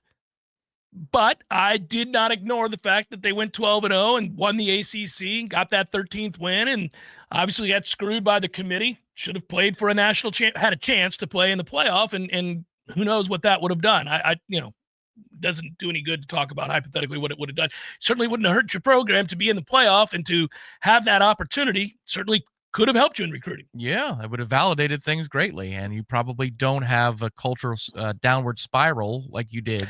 Not to the level it did. Well, maybe not to the level it did, but I don't say that I'm not willing to say that because of that unprecedented snub, without question, that directly led to them going 2-10. No, they have to assume more responsibility for the 2-10 record. You can't just lay that at the feet of the snub. I totally agree with you, but I think it's a stew. And that element is the broth. You know what I mean? Like, I think that is the broth that all the other ingredients went into and created this meal of a poor culture. It's a big ingredient in whatever the hell happened there. Because again, it changed a lot of things on the trail too for you, because then you were relegated to lesser than status before the world. Nobody needs to negative recruit you when the committee just told the world the ACC is second class. Well, yes. They just point to it and they say, there it is. Well, we also know that the ACC is second class, and it's a sorry-ass conference, and it's had poor leadership, and it's second fiddle financially. It's all these things. This is the mountain he has to try to climb, and it's a tough one. I am really obviously rooting for him. I'd like to see it happen, but I'm not sure that it will. And I've said that repeatedly. I've been very honest about that. I think he's up against an awful lot for a lot of reasons. He's up against an awful lot. Now, one of the things that we all kind of fall back on right now, and I think is the right thing to do so it keeps you from going crazy, you understand that long-term Florida State's going to be all right because they're getting out of this league. Yeah. And they're going to make money, which allows them to compete on equal footing with the Power 2 because they'll be a part of it. And at that point, obviously, you no longer have certain built-in excuses that have come to be in your time as a head coach. Now, I don't know if Mike will be here to be the one guiding the program at that point. But what's fair to say at this point is this is one of the weirdest tenures for any head coach in any program in history. This has to be one of the weirdest tenures. It doesn't fit neatly into a box where you can compare it to somebody strange. else's tenure at TCU in the 70s or in Oklahoma in the 60s or Miami in the 90s. It's just it started off with the pandemic and it got weirder from there because you lose to Jacksonville State, then you win 9 out of 12, then you win 12 out of 12, and then you win 2 out of 12. What? I mean, that is a bizarre tenure. Whereas Memphis was like this other thing for him. It was straight line and or pointing upward consistently. This has been one hell. It's Rory McIlroy's Sunday at the Masters. That's what his career has been so far. Yeah, he doesn't have enough of the shots that we saw Not in 15. yet. No, well, he doesn't have enough. It could be Greg Norman in 96, more than McIlroy in 2025, but we'll see. It's so I hate it. I hate it for him. And it's hard to do anything in the now without an eye towards the future because you recognize, again, the bar is low by Florida State standards. And every time we have the conversation, I wonder how long the bar has to be here and not where it's supposed to be.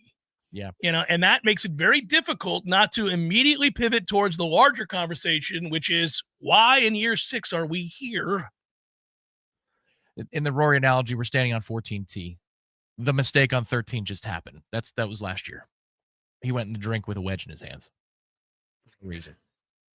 So we're on 14T, and we don't know how it's going to turn out. Yeah, well, I mean, I would argue that if that's the analogy you want to use, Mike's not equipped with the gifts that Rory has to rebound. Maybe not. But you know who you are and we are in this equation? We're Dottie Pepper. Yeah. Because when it happened, Dottie said, I have no words. I can't explain that. She was phenomenal. Yeah, I can't explain what I just saw. She's the best, man. I love Dottie. She was just like, well, damn, man, what do you? I can't help you. Help me, help you. I can't. I don't know, guys. That's basically what she said Yeah. in a much more dressed up manner. I don't know. I don't know what that was. Yeah, that was a man who was nervous. It's Jeff Cameron Show, 93.3 Real Talk Radio, Warchant TV. Like most of us, your home is your greatest investment. I mean, think about it. The financial benefits, the newfound freedoms of purchasing a home can contribute to your family's health and wealth and happiness. Well, with real estate trends pointing to a favorable market for buyers, this is the time to be sure of what you're buying or selling. And that is exactly why Joel Hagen's built ACL Home Inspections, providing you thorough, precise, and efficient service with same-day, easy-to-read digital reports. They'll even go with you on a walkthrough inspection of the home you want to buy. Now, if you're planning to list your house before putting it up for sale, ACL will provide you a pre-listing inspection. Call today, 850-312-8919, 312-8919. Remember, before you buy or sell, call ACL.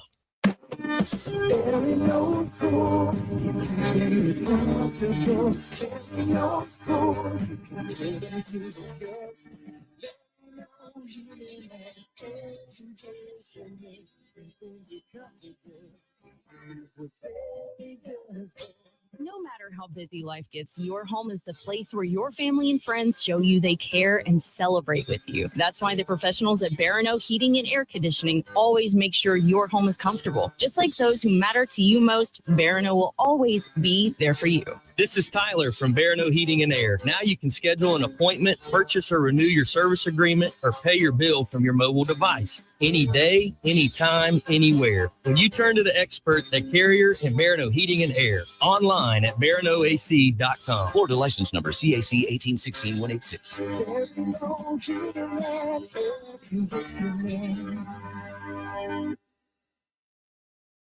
After the Sabbath, at dawn on the first day of the week, Mary Magdalene and the other Mary went to look at the tomb, and there was a violent earthquake. For an angel of the Lord rolled back the stone and said unto the women, Do not be afraid, for I know that you are looking for Jesus, who was crucified. He is not here. He has risen. This Easter, may your heart be filled with the faith and wonder of that first Easter morning, now and throughout the year. A message of hope from Wood and Glass on South Monroe, Tallahassee's first family in glass since 1945. For mirrors, shower and bath enclosures, tabletops, and window glass, call 222-5781, online at woodandglass.com. And Tony Kelly Heating and Air Conditioning, the highest industry standards, personal attention to every detail. That's Tony Kelly Heating and Air Conditioning. Call 385-3774, online at TonyKellyInc.com. Enterprises, roofing and construction services. T-Bar Construction.com. We conquer all peaks. We fix those dark leaks. Call 850-766-1340. T-Spark Enterprises, roofing and construction services. T-Spark Construction.com. License number CCC 1331204. Science-backed, technology tracked, and coach-led. Hey, Jeff Cameron here. You've heard me rave about the benefits of Orange Theory Fitness and the proven track record of science-backed interval training. Well, now Orange Theory Fitness has done it again, adding more ways for you to improve your health and look your best. In addition to the always great standard workouts, OTF has added Tread 50 and Strength 50 for those in the mood to just lift for an afternoon or attack those cardio goals for the day. Take the guesswork out of exercise. Make sure you're getting the most out of each and every workout. Orange Theory Fitness, location Midtown Tallahassee and Village Square Boulevard. The Jeff Cameron Show is a production of the Warchant.com Multimedia Network. Check out Warchant.com today for the latest news inside Florida State athletics. That's Warchant.com. Now, back to Jeff on Real Talk 93.3. Brett points out, Dabo in the last 2 years has replaced 3 poor coaches with 3 very good, at least, coaches. Can Mike do the same thing? Bring in great coaches and let them coach while he sets the culture? Well, it's what he's attempting to do, Brett. I think that's what this is. That's what this is. That's exactly what he's trying to do. And now, listen, we can debate the hiring of Gus Malzahn to be your OC. To me, the hiring of Gus Malzahn to be your OC was about the floor, not the ceiling. This was all about the floor, not the ceiling. There's a floor with this offense that allows for sort of a standard of success. No matter who you have or who he's coaching, he's always going to find a way to run the ball effectively. Statistically speaking, he's going to run the ball effectively.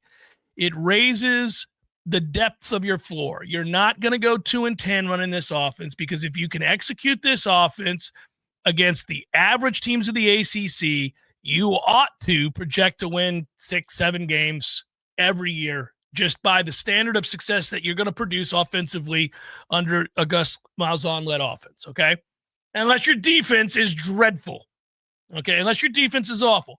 So what you did was you hired a guy. It's not a sexy hire to bring in Gus Malzahn. I mean, Gus is what he is. He's all right. But you brought him in, and then you paired it with, I think, an up-and-coming and soon-to-be very successful defensive coordinator who wants to be a head coach. I think Tony White has done a good job already in connecting with players, getting players to play hard, play fast, play physical. Again, those two things don't necessarily correlate to having an elite defense. You may not have good enough players, and we'll have to find out. But I do know that you can't have success if you're not playing hard. I do know that you can't have success if you're not, especially not on defense, if you're not physical, if you don't swarm to the football, if you don't have a standard operating procedure of toughness on defense, you're in deep trouble. There ain't too many soft teams out here winning a lot of games. Occasionally you get some of these greatest shows on turf type teams that can sling it around the lot and beat a bunch of people 50-40, and I might call them soft, but it's pretty rare, right? I mean, you got to win football games by being stronger, tougher than the other team. You've got to have, obviously you have to have the depth of talent. We'll find out what that is. But I think that's the marriage that allows you to raise the floor to, 7-5, 8-4 most years. You can't do much worse than that. I think that once you establish yourself as a winning and successful program again, we're going to end up having to have the conversation if this is what we want to run when it comes time to try to win in the playoffs. I suspect if this goes the way they want it to go, that let's just say for the hypothetical here, that for whatever reason, the success that we're describing happens, and for whatever reason, neither of the assistants leave, and they're here 3 years from now, and Florida State has compiled 8, 9, 10 win seasons in those 3 years. Okay. I do think the ceiling is such that we'll have to have a discussion on whether or not you can win a championship as constructed currently on offense. We're going to have that discussion. I'd welcome that discussion. I'd sure like to have it. It's a hell of a lot better than can you have a winning season discussion. Yeah, I agree. That's the hope. That's the design of what you're doing right now. And to the part about Mike and culture, to Brett's question, you're seeing signs of health there. Doesn't mean things are fixed, but he's been forthright in speaking with the media based upon what we're hearing behind the scenes, what you saw in the scrimmage. When expectations aren't being met, he's bringing it forward to everybody's attention. And he doesn't have to do that with close practices, but he's deciding to. And then with the portal, you're starting to see some names that are going out and leaving this program. Jalen Early's not on the same level as Hakeem Williams, but Jalen Early was a highly touted and consistently touted player once he got on campus. He's a 4-star recruit and a kid they said was coming along and goodbye. And Hakeem Williams, another one. Jordan Scott, well, we got this one wrong, guys. We got to nip this in the bud. These are signs of health on that culture front that, Brett is asking about. We'll see. You're going to have to win some games this season in order for it to hold, though. That's the whole point. Without question. I mean, look, and I think they're set up to do that. I don't know if they're going to beat Alabama, but you get the automatic wins back to back right after that. If you've got decent culture like you're talking about, and you have established a system, a way in which you play that travels, certainly defensively, and the running game travels. That you can do that in inclement weather. It doesn't really matter. Then you go and you beat Virginia in your first ACC game, like a high school game on a Friday night. You go beat them in Charlottesville. And, at that point, you will have had a month of success. You will be 3-1. Your only loss would have been to Alabama. The only problem with an Alabama loss is if it's a nightmarish 52-3 type loss. If you are competitive and you lose 30-20 or whatever, people will be like, all right, yeah, okay. Be all right with that. But yeah, let's see. I think you will have success. I think you'll get to 7-8 wins. Yeah. Well, in that scenario, if you're 3-1, you're welcoming Miami to town. That is a gigantic game for the trajectory of where we're going at that point. 3-1, Miami comes to town. We'll see what Beck's arm looks like.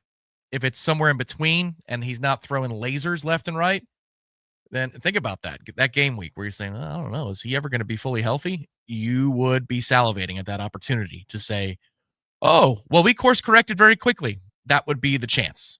And that's also your second biggest home game of the year. You get your two most important home games in the first 5 games of the season. So I would like to be in that 3-1 position. I would take that right now. If you promise me 3-1, hosting Miami, done. Yeah, I'll take 3-1 as well. I just want to know what the Alabama game looked like. I want to know what the Alabama game looked like.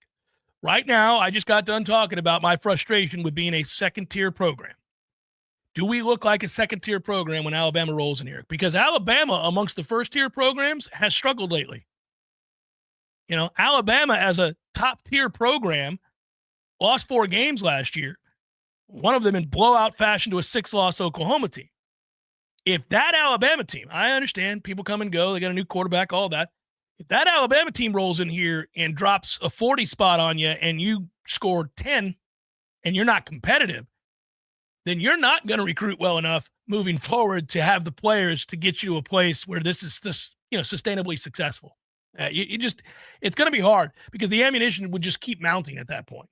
Any really elite player that you're going to go sit down across from is going to go, Look, man, every time you play somebody who's any good, they beat your ass, and you're in the ACC.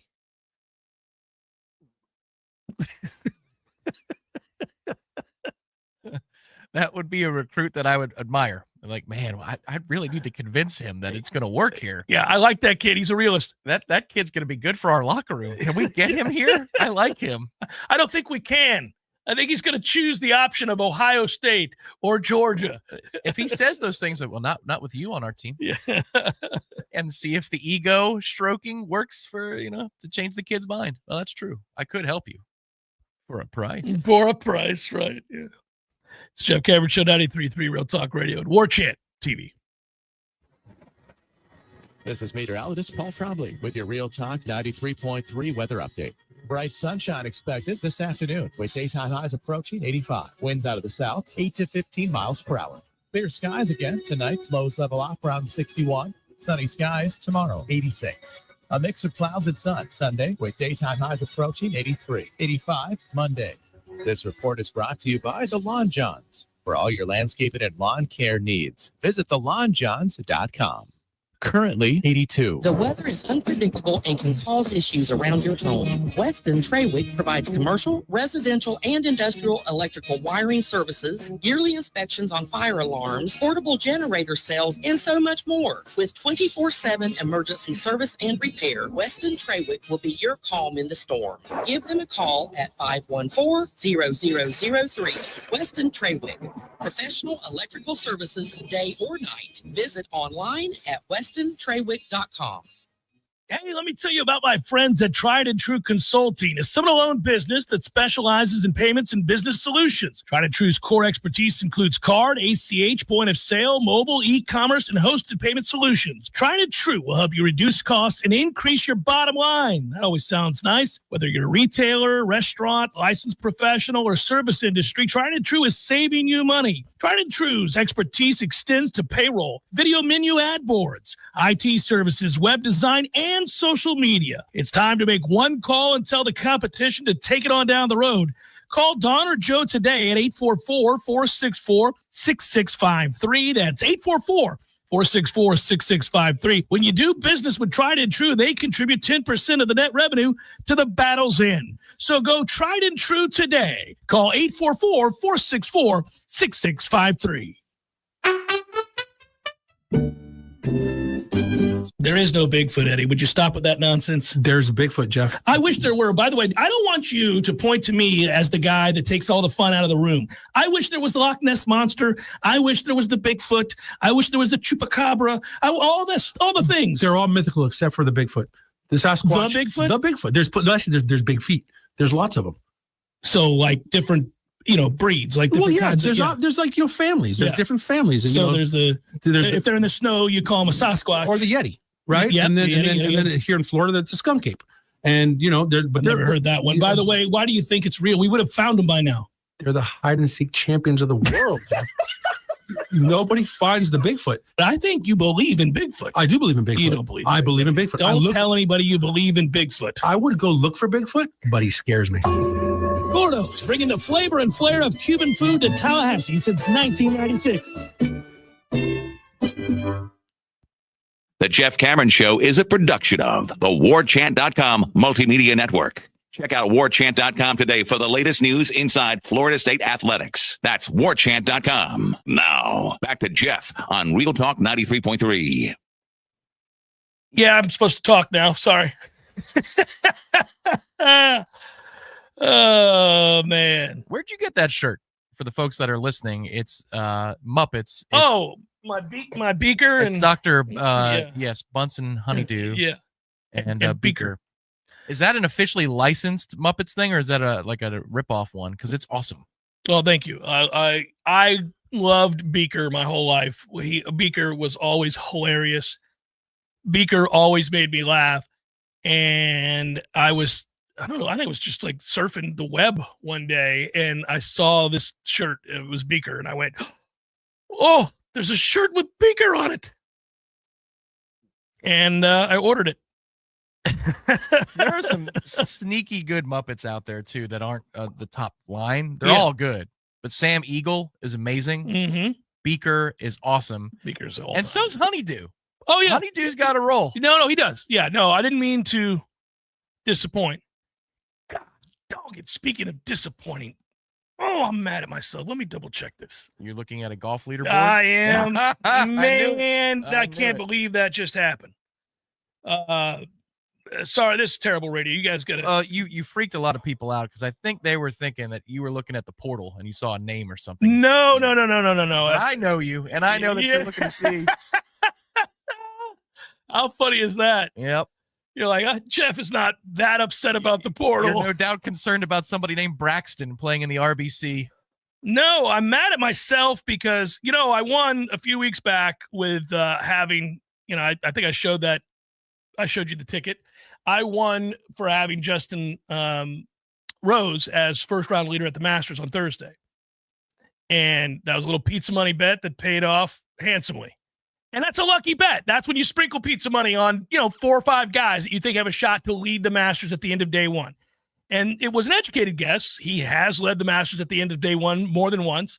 And yeah, he's routinely played well there. So I said, who are the 4 or 5 guys that have routinely played well here and get off to good starts? And I went and looked it up. I looked at the last 15 Masters and I just went, and Justin Rose played really well here. Got to throw him in my little pizza money parade. And then I went over and I looked at Rory. He's played well too. Threw him in there. And then I threw some dark horse. Will Zalatoris has always played well here. Not this year. No. Dear God. But I put him in there. But, you swing and miss with 4 or 5 guys, and you only have to hit on the one. And if the one hits, you've paid for bets for months to come. And I did.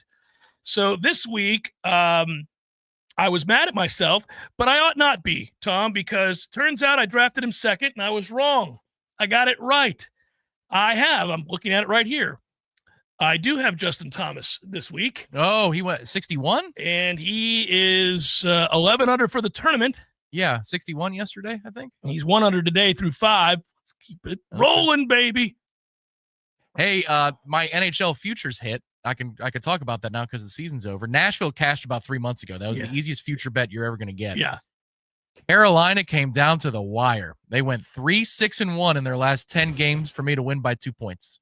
Nice. It was 100.5 was the preseason total. I picked the under. 99 is what they came in at. Is there a decent reason why the Battle of Florida doesn't get started till Tuesday? What are we doing? It's also or Tuesday for those of you out there celebrating. What are we doing?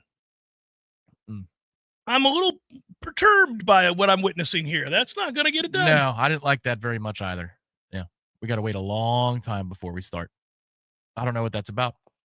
But we will be talking about that bonus hour on Tuesday, I'm sure. Game 1, we'll finally be ready for it. 2 Live Hollywood has chimed in. I just went back over to the chat.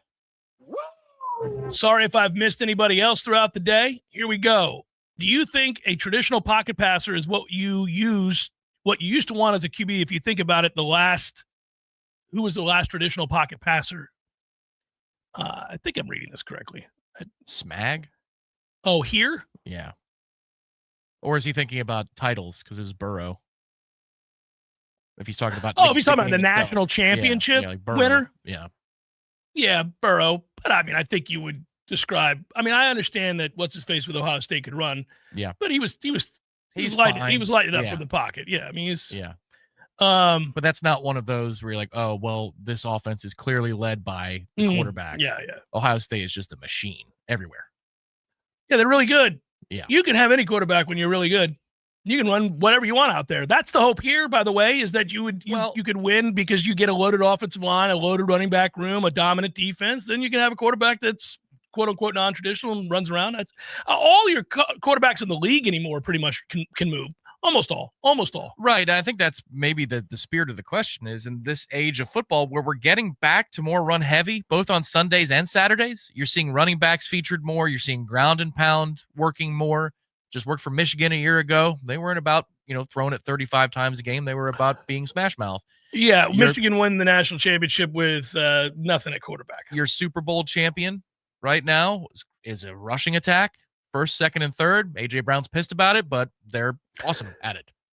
Yes. Now, again, and they are built for that. They have a awesome offensive line. They've got a huge team. They're physically imposing, and great job. A quarterback who can light it up with his arm is never going to go out of style. It does feel like, though, the pendulum is swinging back a little bit from pass heavy and pass only to you can kind of line up with a running quarterback and do a lot of damage.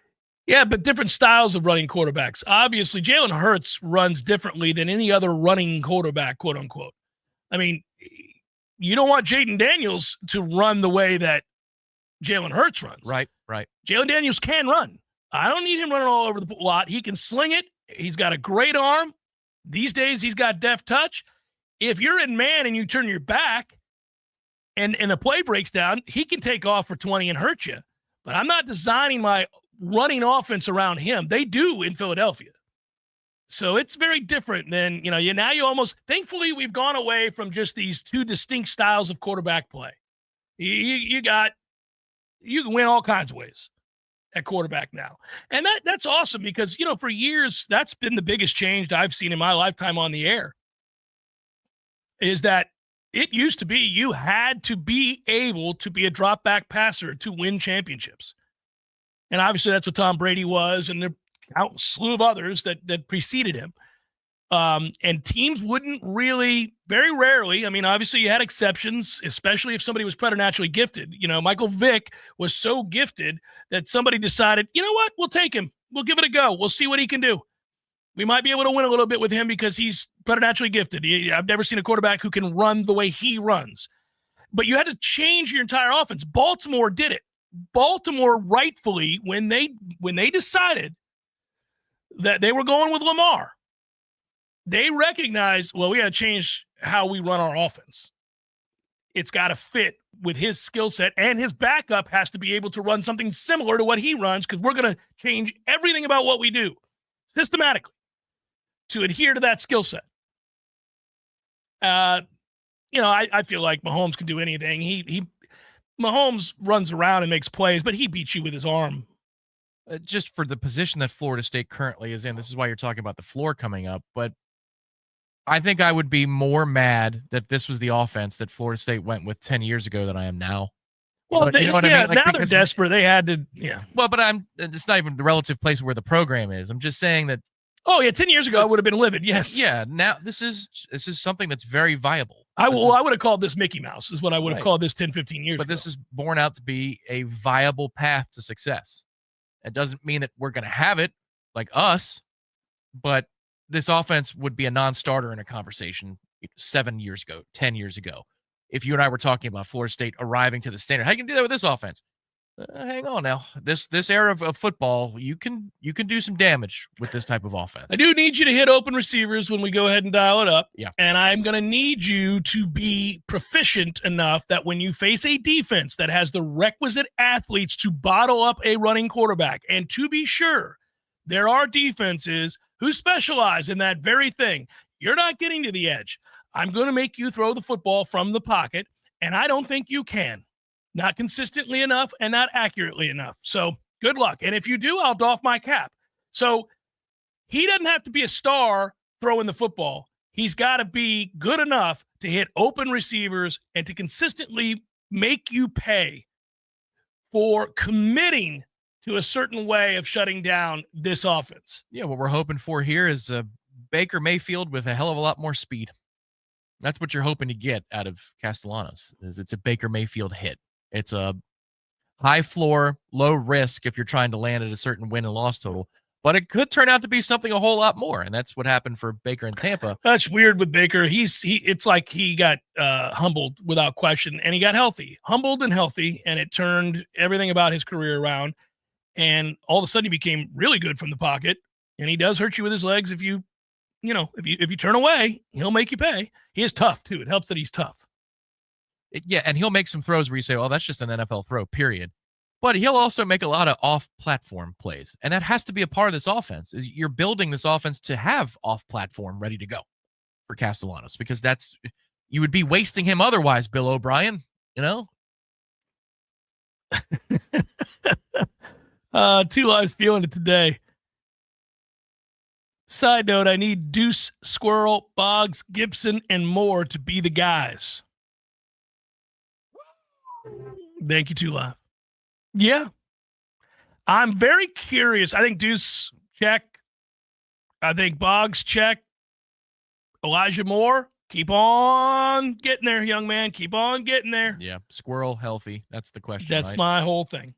I don't know, where he's at with that. I thought it was an incredibly good sign that Squirrel came back late in spring. Yes, that's Yeah, correct. I He thought- got some time last week, so it began last week. Yeah, I thought that was absolutely huge to be able to see him come out there. And I was worried we wouldn't get much from him. And then that would be sort of a, what do I do? What do I do with this? Yes, I see you in the chat there. Thank you for the donation and the sentiment. Rude Fossa. What a name. I like it. You too. Hey, by the way, I do believe that we're going to be happy with the certain tight end, couple tight ends. We're gonna feel good about. That's a good room, right? That's a really good room, man. For as bad as the running back room is, or seems to be, or as average as it seems to be, that's really the other way of saying it. I don't think it's bad; it's just average, which pisses me off, especially when the impetus is going to be on the running game. But hey, we got a guy coming in. Well, and but the tight end room, Landon Thomas is lost in the shuffle of all the talk about what Lofton is and obviously what Pittman is for this offense, his knowledge of it. And Biscuit's been good. Pittman, man, that kid, I like that kid. God forbid Amari gets out there too. That's a lot of choices. Pittman's a football player. You're going to like him. He's rugged. He's tough. You can tell Gus likes him too. Final hour, bonus hour, forthcoming on this Libations Friday. Stick around.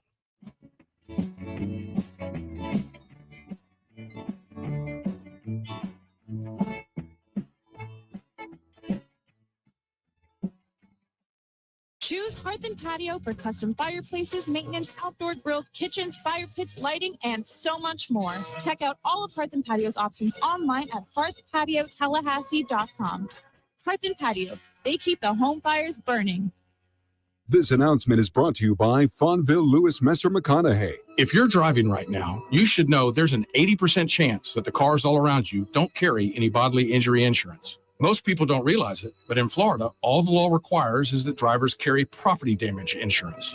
This means that the texting teen drifting over into your lane or the drag racer on your rear bumper have no way of compensating you or your loved ones when they cause a crash. And this should scare the hell out of you. Fortunately, there's an easy way to protect your family from this, and it's called uninsured motorist coverage. It's an absolute must, but a lot of insurance companies are convincing folks to drop it just to save a few dollars. Take it from the personal injury experts. Don't.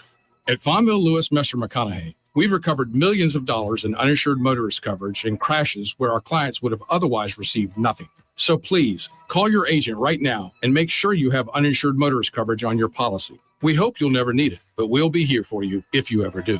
Fonville Lewis Messer McConaughey. Don't settle for less. Hey, everybody, this is Shannon Young with Cross Country Mortgage. Been in the industry now for 22 years. I just made the move over to the nation's largest retail lender, Cross Country Mortgage, here to serve you in 7 states, including Florida, Georgia, Alabama, the Carolinas, Tennessee, and the state of Texas. Here to offer better service, better rates, and if you were thinking about buying or if you've been on the fence and been waiting to call me, now is the time. You can still find me at loansforknowles.com.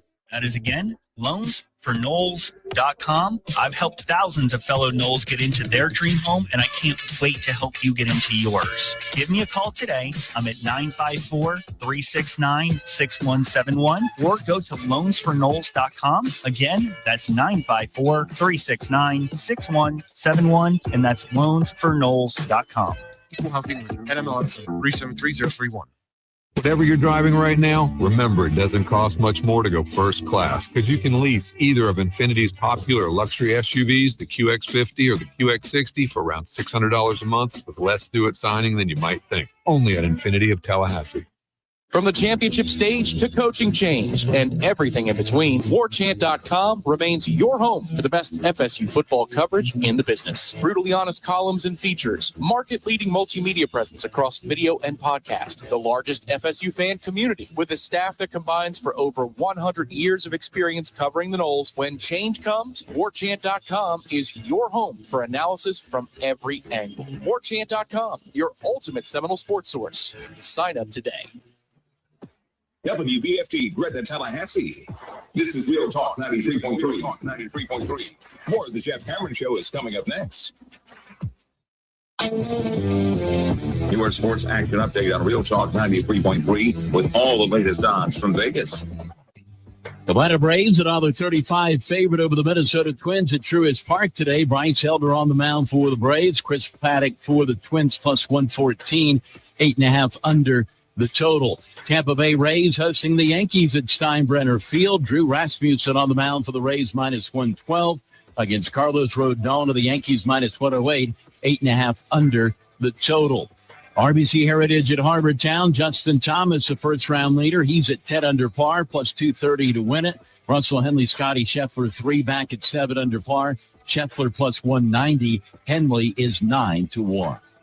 $250 bonus, and you open up a G-Bank Visa signature card. Visa.com/GBank. Mike Son at Real Talk 93.3. Find what you love and love what you find. A Total Wine and More, the place to go for sipping rosés with seltzers on ice, making margaritas with your favorite tequilas. It's warm now, let's go. Prices are low, spirits, beer, and wine. You're gonna find what you love and love what you find. Only at Total Wine and More. Drink responsibly. B21. Springfest at Lowe's means can't miss savings for your home and lawn. Right now, buy 3 bags, get 3 free on Miracle Grow 3/4 cubic foot all-purpose garden soil. Plus, buy 2, get 1 free on select exterior paint and stain via mail-in rebate. Lowe's, we help, you save. Valid through 4/16, excludes Alaska and Hawaii. While supplies last, selection varies by location. See rebate form for complete list of eligible products. Offer excludes clearance and mistints and can't be combined with any other offer, promotion, discount, or coupon. Did you know power surges can put your heating and air conditioning system at risk? E&B offers protection for your HVAC, preventing damage from surges, overvoltage spikes, and other stresses. Call E&B Heating and Air today and ask about power protection for your equipment before it's too late. Roofing and construction services. T-Spot.com. We conquer all peaks. We fix those dark leaks. Call 850-766-134. T-Spot Enterprises. Roofing and construction services. T-Spot. T-SpotConstruction.com. CCC 1331204. Porterman, you're walking crooked again. What happened to you? Well, I was sitting at the boat ramp sipping on a margarita when my alligator Hank decided we needed to go water skiing. Oh, no. Next thing you know, Hank's strapped to 4 skis and I'm hanging on his back and the boat is pulling us out. It was all going great till Hank spotted a duck in the lily pads and wanted to jump the wake. Porterman, you're crazy. No wonder you got hurt. Yep, 1 second it's air, water, air, then bam, now I can't even bend over to put on my own water skis. Well, Florida Man, you better get over to Thin Chiropractic right now. You can book an appointment online and take advantage of the new patient special. Special offer online? That's easier than wrestling an airboat off a sandbar. That's right. Just go to thinchiro.com. FENNCHIRO.com. FENNCHIRO.com. That's it. I'm headed over there boogity to get straightened out. Pinch a Penny Pools has 12,000 square feet of hot tubs, over 20,000 gallons of tub capacity to choose from. That's 4,620,000 cubic inches of hot tubs. But if you don't want to take my word for it, check them out yourself. Pinch a Penny Pools and Spas, locally owned, and the easiest way to find relaxation at home.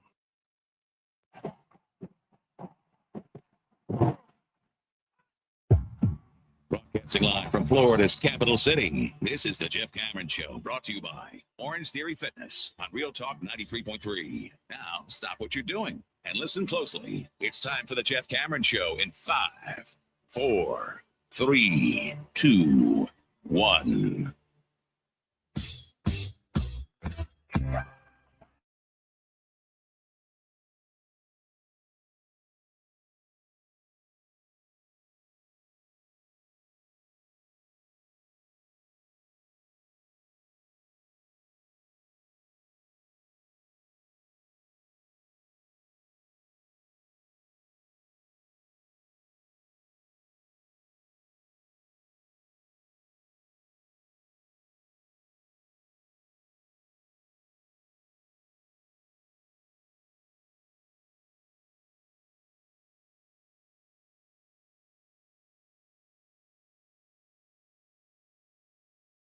or anything. We have addressed, obviously, the tragedy that took place at Florida State yesterday.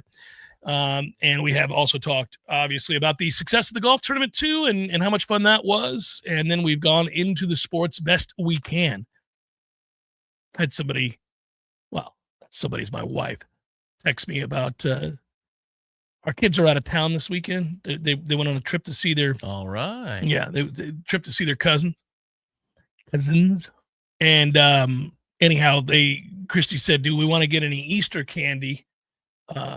Is that code? No, that's not code. That's just. Do we want to get any Easter candy? Like she didn't know if we were expecting guests, I guess. I was but when I responded to her, I said, no, because truth be told, Easter candy sucks. Mm-hmm. The lone exception is like if you get a real chocolate bunny. Yeah, and you could get that anytime. You could get that anytime. It's not unique to Easter. It's just that it's in a bunny form. Yep. But because Peeps suck. Yep. Nobody likes Peeps. What are we doing out here? Peeps? Peeps are terrible. And then all the Cadbury egg sucks. Oh. Ugh. Nope. I made you just get sick thinking about the Cadbury egg. That's stupid commercial. Yeah, Cadbury egg sucks. There's just not a lot. No, Christmas candy's where it's at. And it's psychological only. But the green and red M&Ms, they just taste better. They just do. Fantastic. Robert, you can bet on golf. I hope that was a rhetorical question. You can bet on golf, and you can bet a lot on golf. And it's a fun thing to do. Man, I am still flying high from that future hitting because I was sweating it the last few weeks. How Carolina could still be a 620 win percentage team trading two superstars over the course of the season, and they stayed the course, playing a physical brand, but it wasn't enough. It wasn't enough. And to see a nice return on my initial investment pop into the account, it just makes you want to bet immediately, which is not a healthy thing. And I didn't do it. I'd find a way. But I do like unders in Toronto, Ottawa, games 1 and 2. You clearly found a way as well. I have not logged those picks, but I like the unders there. Well, you better get on it. Yeah, I will. Those numbers will change. You got two good goalies there. That I think people think because Toronto's playing, it's automatically going to be 4-2, 5-2, and it could be. But I think we're going to see some Linus Ullmark from Ottawa drive that total down.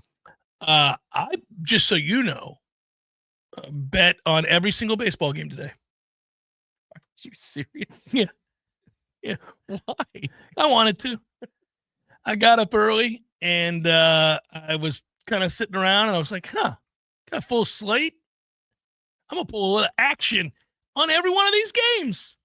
And they're all different too, Tom. Not just winners. Oh, no. I got first 5, first inning under, first. I got all kinds of, over on some totals, under on some totals, outright winners, first 5, total runs, you name it. Got a lot of first inning, no runs scored. You can do a lot on there. I'm wondering what you did with the Mets and Cardinals. Oh, all over the Mets. All over the Mets. Because of Mikolas? Yeah, the Cardinals suck. So yeah, I'm feeling good. I'm feeling good about your. Yeah, it's Peterson, Mikolas. Yeah. No, I like your situation.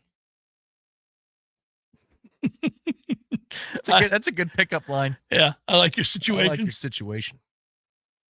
I do. I kind of was. I got to double check what the number was at the time, but I went under on Marlins Phillies because it's Zach Wheeler and Sandy Alcantara. But I got to double check on what that number was. But yeah, good times, buddy. Good times. Hey, you get down going into the weekend. You're like, all right, okay, what do we got here? And I'll tell you this, had a little action on the Cubs D-backs, which is currently in the 3rd inning, 2-0. I'm watching very carefully. Clearly you are. So between that and you watching very closely on what JT was doing at the Heritage, you are locked in on gambling right now. As we are speaking this moment. It's off to the side, buddy. It's off to the side. I'm locked in doing the show. Every now and then I get a little bit of information. I don't know. I don't know. This is some side piece gambling segment. I think you're locked in. I think you're going to multiple tabs and multiple windows right now, checking on things. Just checking on some games, start times, and the like, buddy. I just didn't feel compelled to get into the story about Netflix, which is that they generated $10.54 billion in revenue in the first quarter, up 12.5% comparable to last period, all because they decided to go all in on live sports, and they're going to keep doing it. In addition to the WWE, which they've invested in, which isn't a sport, but you get my point. Yeah, but people pay for it. They do. Boy, people love stupid things that are fixed. The Jake Paul, Mike Tyson fight, which is not a fight. College football.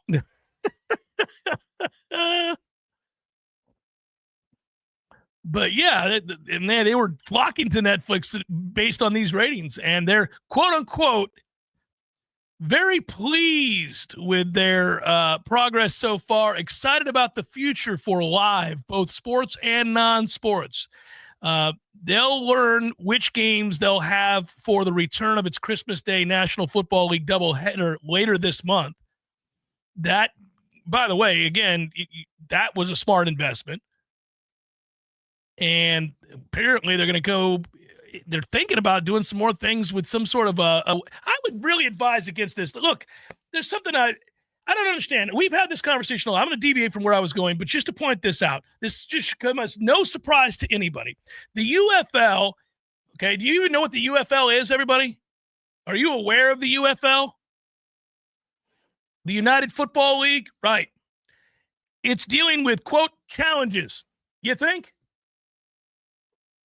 3 weeks into their second season, they're dealing with, quote, challenges, including their coaches stepping down in the season, middle of the season. They're in their first of all, I bet you if I challenge you guys, less than 10% of you would have gotten this. What week do you think they're in their regular season? Week 4. You heard me say it just now. Hey, I'm a context clue reader. You just heard me say it, yes. They're in their 4th week of their what season? Ooh. 3? Nope. Second season. Oh. Yeah. So Ken Wisenhunt, that's where he went. Oh, old Wizzy. Yeah. He resigned from the Memphis Showboats. Wade Phillips, didn't know where he was either. Yeah, he was coaching the San Antonio Brahmas that nobody's ever heard of. Does he have a motorized cart to get out to the sideline? So Wade had to take a leave of absence, Tom. That meant that 3 out of the Spring Football League's 8 teams had lost their head coaches in season. Reggie Barlow stepped down from the DC Defenders late March. That was 3 days before the regular season began. He was like, we're wasting our time out here. Week 4, a crucial test for the UFL's TV ratings. All 4 games are on over-the-air broadcast networks. ABC and Fox have the games this weekend. None of you will watch a second. It's an ass league, and nobody's watching it, and I could have told you that. And there's the USFL for 30 seconds was good, and then it was gone, and there's never been a league that's come close to having a chance the way that league did at that one time in our life of watching pro football. XFL had 1 week that was good, opening week. This is the XFL. Yeah, he ate me at a moment, and that was it. The numbers were good for a minute, and basically only a minute. It never lasts. What was compelling, it was actually on, I think by mistake, at the clubhouse at Capital City a couple weeks ago when I was having lunch. UFL was? Yeah. What was compelling about it was, I know the play-by-play guy, he's good, and he's on Fox NFL Sunday coverage, but the analyst was so nervous. I'm like, oh, this is his shot? This is it. I was watching, I got hooked to their opening setup, not a monologue, but their opening dialogue before kickoff of the game, and you could tell, whoever, I didn't catch his name, whoever the analyst was sweating bullets because he knows this is it, man. And I was compelled by that. As a broadcaster, I'm like, oh, I hope you nail it, man. That's not why they wanted you to watch. No. Yeah, that was because you're in the field. But here's the deal, man. They're averaging less than 12,000 people a game in terms of attendance. It's down from last year, which was already lightly attended. Viewership is down overall by 33%. We have watched over the years, time and time again, people try to create these leagues for football in non-football windows, and people just do not watch. The USFL, the original USFL, was unique for a lot of reasons because it went head-to-head with the NFL, and they made the mistake, A, of doing that, but B, they actually were in such a way at the time, they had the financing for it, where they could draft people like elite players like Herschel Walker coming, you talk about some of the best players, Steve Young, all these guys played in that league, were drafted directly to it. It was like a rival league. It existed. Jim Kelly, played in that league. You had a lot of guys that went on to be Hall of Famers in the National Football League, playing in that league at that time. I can still remember going to those games with my dad to see the Tampa Bay Bandits, and Steve Spurrier was the coach. That was 83, 84, 85. And it was a lot of fun. It was a lot of fun, but it really, nothing else has ever worked. Well, to tie it to Netflix, I think the only way that you could make that product compelling is you place it during the football season on like Tuesdays, and it's Tuesday UFL, and you create those documentary shows. I mean, that's the thing that Netflix is successfully building now together, is you're going to have docuseries that run concurrent with a product that they own. Like, I wouldn't be surprised if they get F1 at some point, because that F1 Drive to Survive docuseries is awesome. It's always a smashing hit, but they've now done that for everything. Let me ask you something, because I always think of this as a vehicle. You're right. You're talking about marrying something that would forcibly get you involved in something you would otherwise not care about. 100%. Because you know the details and the behind-the-scenes stories of individual players and coaches and the plight of, franchises, whatever it might be. Then you might be compelled to watch, because behind the scenes you're watching this drama. Does it compel you to watch any of the racing, the open car racing? The one is, so it compelled me to buy the game for PS5, and it's awesome. Oh my God, that game is so much fun. So they got me there. If it's on the weekend, I will watch it. But the one drawback is I kind of don't want to know what happens, because I'd rather watch it in dramatic form. So as an avid PGA guy, watching Full Swing, like 1/3 of the episodes are good, because I feel like the way they present what actually happened is not the way that we experienced it in real time. I will say this. I think it's going to be really good next year. I mean, they're going to have what just happened at the Masters. Yes. Oh, that'd be incredible. Yeah. They would be. Yes. And Rory will give them access for that. I'm sure of it. Yes. So there are certain things that you cannot wait to see on those docuseries if you already are a fan. But for me, no, I'm not tuning into, IndyCar series. You're not. Oh, hell no. But like F1, if they're doing time trials, I should know this. I play the game all the time. Like if they're trying to set the order and they're doing day 1 and day 2 of their practice, man, you ain't catch me watching that. I might watch a few laps on a Sunday, but that show is awesome. And I know people love the quarterback series, the NFL quarterback series. And the receiver one as well. The receiver one. You're just building this content on top of itself. And Max does the same thing. The playoffs, the in-season and playoffs version of a division in Hard Knocks, that is so superior to the preseason camp one. Oh my God, the AFC North series this year was unreal. So good. My biggest problem with, I have said before, we're all so seasonal.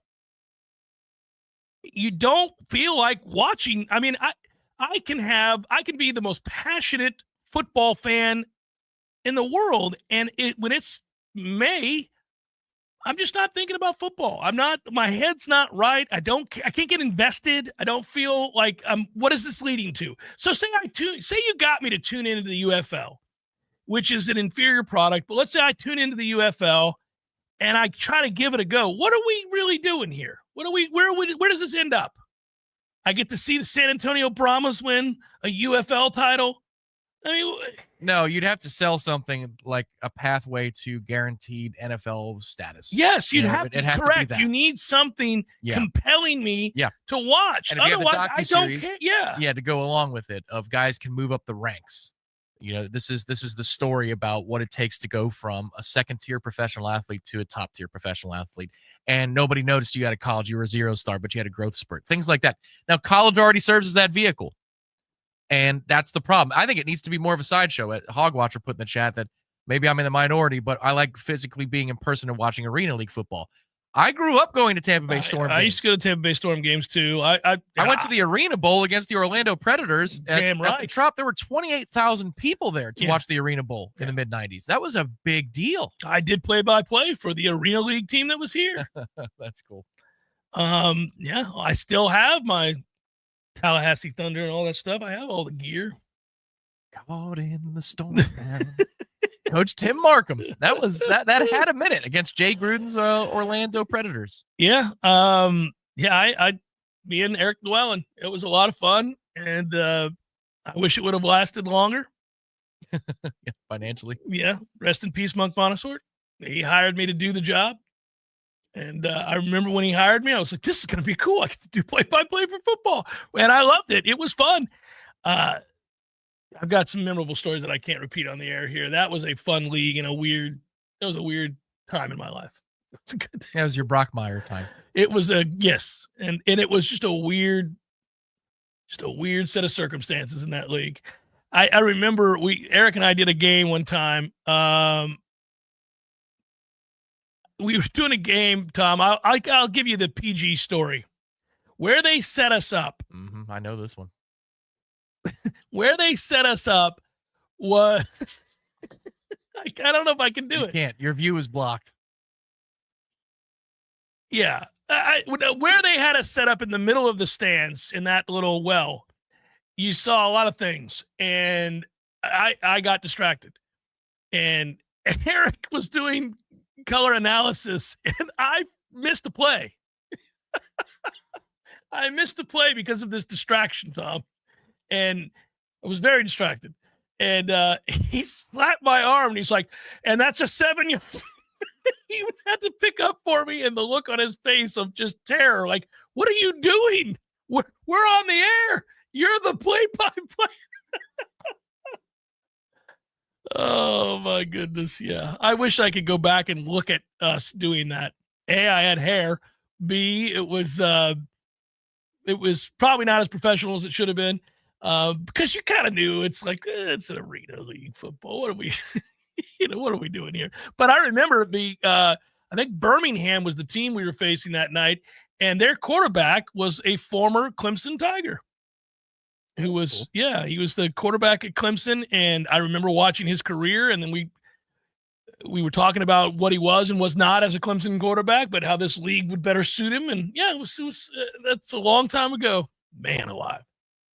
I do miss the Tiger Sharks. I think everybody does. That was fun. And you weren't here for that. I know it. And that's a crying shame because when I was running ESPN radio for a little while there, I was praying. I was like, oh, the rights are coming here. We're going to handle this. I'm going to be play-by-play. It's going to work. We are going to make hockey work in Tallahassee. Didn't happen. It never happened. No. And that was a league that was fun to go to. Greatest promotion I've ever been a part of was playing goalie in between the first and second period and having Corey Patterson just fire like 7 shots off my face and stick and glove and everything else. And I actually held my own there. I was stoning those little kids that came out too. Get you some kids. You bitch ass slap shot. You got nothing. They were like, you got to let them score. No. And if they got too close, I'd slap their stick with my stick. Get your grip strength up, kids. I would do it. The kids would get close. They'd try to get right up on the net. I'm like, no. You shoot from out there. You get close, I'm slapping you. Like, they're kids. You're slapping kids with your stick. It's legal. Hey, you can't charge the net and act like there's no repercussions, buddy.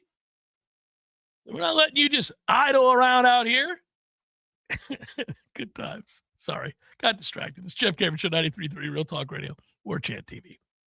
Hey, everybody, this is Shannon Young with Cross Country Mortgage. Been in the industry now for 22 years. I just made the move over to the nation's largest retail lender, Cross Country Mortgage, here to serve you in 7 states, including Florida, Georgia, Alabama, the Carolinas, Tennessee, and the state of Texas. Here to offer better service, better rates, and if you were thinking about buying or if you've been on the fence and been waiting to call me, now is the time. You can still find me at loansforknowles.com. That is, again, loansforknowles.com. I've helped thousands of fellow Knowles get into their dream home, and I can't wait to help you get into yours. Give me a call today. I'm at 954-369-6171, or go to loansforknowles.com. Again, that's 954-369-6171, and that's loansforknowles.com. Equal housing lender, NMLS 373031. When I get home from work, I'm ready to relax. So Swain Cooling Spas, the pool in the back. I call Swain Cooling Spas. Now I'm soaking up some fun when I want to. Truckloads of new and used Caldera and Hot Spring Spas are available now at Swain Pools and Spas. Don't wait. Get to Swain Pools and browse the best inventory to find the spa of your dreams. These won't last long, so come see us today. Just look for the huge sign on Tharp Street or call 386-7113 for Swain Pools and Spas. I know what you're thinking right now. Where can I find a place to get my car fixed and also check out some awesome new hot tubs and spas while I wait? Well, you're in luck. Because when you bring your car or truck in to get serviced at Tallahassee Car Care, it's under the same roof as Swain Pools and Spas for tires, brakes, batteries, tune-ups, oil changes, and all the service you need to get back on the road. Choose the certified technicians at Tallahassee Car Care. Drop by our shop on Tharp Street or visit online at TallahasseeCarCare.com. On the first day of the week, at early dawn, they came to the tomb and found the stone rolled away from the entrance. But when they entered, they did not find the body of Jesus. And it happened that 2 men suddenly stood near them in dazzling apparel and said to them, "Why do you seek the living one among the dead? He is not here.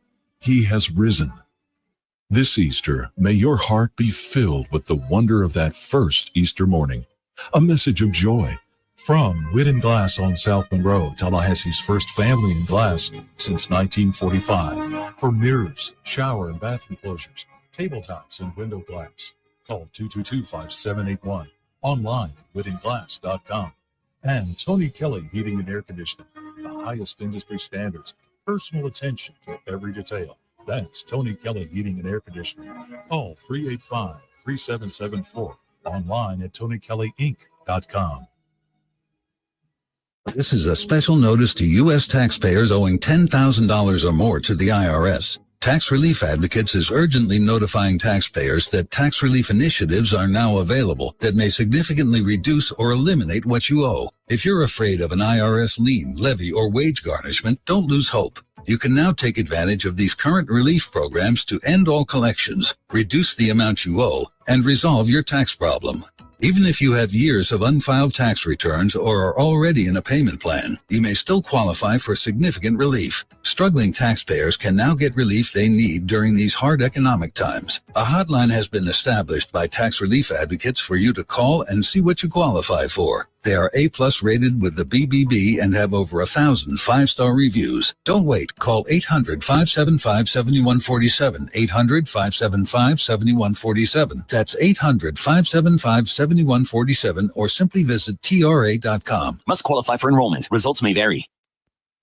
The Jeff Cameron Show is a production of the Warchant.com Multimedia Network. Check out Warchant.com today for the latest news inside Florida State athletics. That's Warchant.com. Now, back to Jeff on Real Talk 93.3.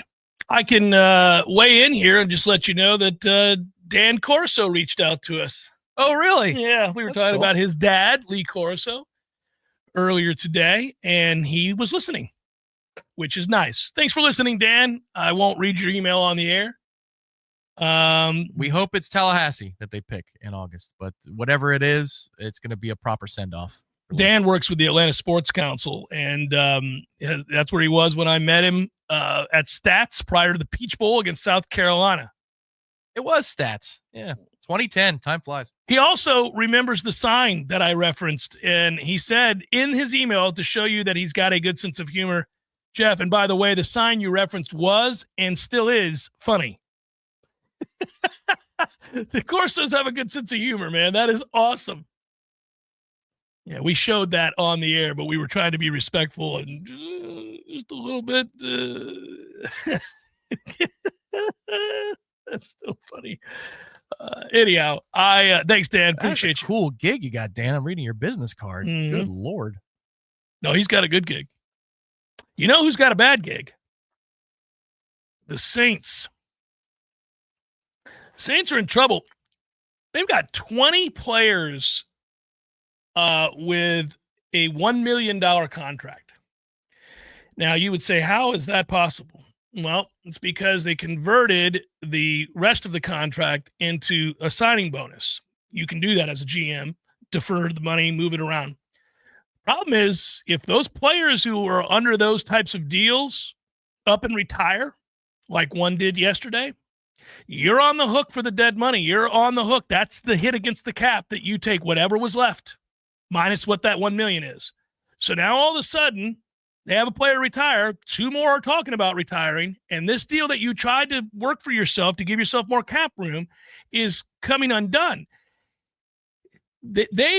Tom, they are in a position where there is a really good chance they're not going to be able to get under the salary cap, and you cannot operate that way. They are screwed. That's why it's the best rivalry in the game. So Carr, meanwhile, I don't know what to make of this situation. I will say to you that I think he's being a clown. But this is a situation where NFL teams need to do more of something that we talk about a lot. So let's go to the Dolphins for a second, who are a mess. If Jalen Ramsey comes to me just after I extended him and gave him a huge deal, he's making $21 million, all right? If he comes to me and says, I'd like us to work out a deal where I can get out of here, I would like you to trade me. I'd politely, I suppose, explain the salary cap ramifications of that. I would also say no. He'd say something that he was angry about. I'd say, that's great to hear. Get back down there and work out. You're under contract. You're not going anywhere. Now, you can hold out if you want to. That's fine. But, you're not going anywhere. We have you for the next 3 years. You're not going anywhere. Thanks for expressing yourself. Have a good day. I'm busy. I mean, just stop. Just tell people to get out of your office. Great. Yes, you're upset. You weren't upset when we extended you the money, were you? You weren't upset when you signed the deal and you got paid your $21 million. What are you upset about? What are you bitching about in freaking April? You're mad because you know we suck. We're not going anywhere. Look around the league, buddy. There are like 25 teams that fit that bill. It's hard to win here. We're trying to get there. We need your help. That's why we brought you in and paid you the money. I feel like I'm an assistant coach on your staff. The door's open and I can hear what's going on in your office. And I'm just going, this is not going well. Well, man, get out of here with that nonsense. Yep. I got no time. And I see these guys do it all the time. And I was sitting there listening yesterday and laughing when I saw that Aaron Rodgers was being a crybaby again. He was mad that they flew him across the country to sit him down 20 seconds into a meeting telling him they were parting ways.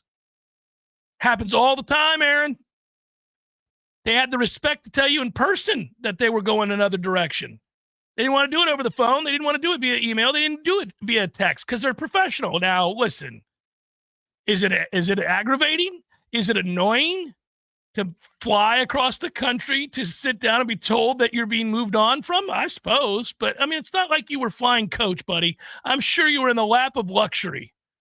Stop it. Shut up. And if I were the Steelers, I would be like, no, I don't want to touch this with a 10-foot pole. We have a way of operating, and it ain't that way. Every day that goes by, it makes more and more sense that Aaron Rodgers and Ryan Braun were best friends. It makes more sense every day. 2 pieces of garbage. No, I mean, come on now. Well, Braun certainly was with what he did. I don't know if Aaron is a piece of garbage. It doesn't seem like he's very likable. I agree with that. He is. He's tough. He lives in his own world. He does. He chooses his own facts about what he said and did. Well, that's not what I said, or that's not so. Right. It is so, Aaron. Yeah, that is what happened. Good Christmas. Yeah. You don't get to make up something. Oh, buddy. You know that's not true. But, a little frustrating. But as it pertains to the football, with players walking into your office after you sign the extension, you sign the deal, you want it out of L.A., you want it out of wherever, and you say you want to come here, and we say, okay, we think you're a good fit. You know what? We'll pay you the $21 million. Come on in. You signed that gleefully, didn't you? And now you see that this thing's unraveling a little bit. We've got some salary cap issues. We don't have a lot of leadership. We'll lose a lot more games. We'll lose a lot of games. Yeah, we're going to play a lot of games. We're going to lose a lot of games. And now you're frustrated. Yeah, we all are, buddy. I'm trying to keep my job. And meanwhile, Greer's out here giving a press conference talking about how it was a mutual. It wasn't mutual anything. He came and said he wanted out. Then you got stuck because you were asked by the press, well, who are the leaders on this team? And then you had the nerve to insult the fan base by saying Tyreek Hill. Tyreek Hill is a clown. And you say with a straight face, he's one of our leaders, and you don't even mean it. And you can see it. He tried to double down and couldn't do it. He had to stop himself. He knew it was stupid. It was we are less than a week away from the draft, and I can't wait. And I am curious to see how many trades happen. But back to the Saints for a second, who are screwed, and their quarterback wants out. Now, their quarterback, who I would not have brought in, Carr, is saying things like, he's got this catastrophic shoulder injury. So which is it? You want to play for somebody else, or you've got a bad shoulder injury? It's the most bizarre thing. You see this all the time. And they can't, by the way. Now, here's what he's upset about. He knows that they probably are going to have to draft a quarterback. And he doesn't want to be in the same situation that Kirk Cousins is in Atlanta, where he's wearing a hat and holding a clipboard for a young quarterback. And so he's pissed off. He's mad because there seems to be a pretty persistent rumor that the Saints are going to draft a quarterback. I might note that if you're a pro and you're 34 years old and you're on the back end of your career and you said yes to the deal, okay, you just said yes to the deal. You just signed with us. So you took the money. You just did this. All right. You do understand that we're probably going to draft you're 34 years old. You're not even that good. You are a placeholder. We all know what's going on here. But even if you don't think of yourself as a placeholder, even if you think of yourself as an elite quarterback, should have thought about that before you signed with our sorry ass. Plenty of information out there about the salary cap hell we're in. But he comes in. Now they're going to draft a quarterback. He doesn't like it. So at first he tries to tell everybody he's hurt. Don't know if I can play this year, shoulder. Well, how are we going to trade you now, dumbass? What? How can we? You just told everybody you're hurt. What am I going to get for you? Even if I could. Now you come back and say you're not hurt. You just, you don't want to be here. Well, tough luck. There are a lot of things I don't like in my life, but this is the way it works. This is the best day ever in the Saints front office. I'm hearing these amazing meetings in Coach Cameron's, Cameron's room. It is bizarre, man. He is a mess. What a pouty crybaby. He's always had that look to him. I didn't ever think he was. In this particular circumstance, he's living up to that, apparently. You know what the draft is also an anniversary of? One of the great videos in history that came out on draft night. Oh, yes. For those of you on the Warchant TV audience, you get to see the photos of Laramie Tunsil. Good for you, Laramie. It's 9 years ago now. Next year will be the 10th anniversary of the Laramie Tunsil gas mask video. That is a great video. Whoever leaked that, I don't think it had the effect that you thought it was going to. It just made him likable. Well, to us, it did cost him some money. He's just laughing his ass off. Yeah. Oh, yeah. You would be laughing your ass off after wearing a gas mask hooked up to a bong as well. You can't see out of because it's the all smoke up with the smoke. Yeah, he was hotboxing. He was having a good time. Sweet Jesus. But back to that situation with Carr. I did that. What a horrible. If you're a Saints fan, the draft is always exciting. Like no matter who you're a fan of, this is your chance to get moving in the right direction, right? It's all, and now you're just sitting here like, we're screwed. Our quarterback is either hurt or he's lying about being hurt, which makes him somewhat crazy, and he doesn't want to be here. We're not good. We're under salary cap hell, and that ain't going to get better for 2 to 3 years. Our GM inexplicably converted 20 different contracts into 1 year, $1 million deals so that he could end up putting those in as signing bonuses to allegedly give us some more room under the cap to do what? Suck? What did you gain from that?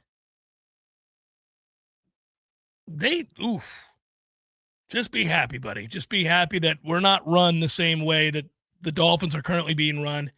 The Dolphins are on the verge, is what it looks like to me anyhow, of starting over again.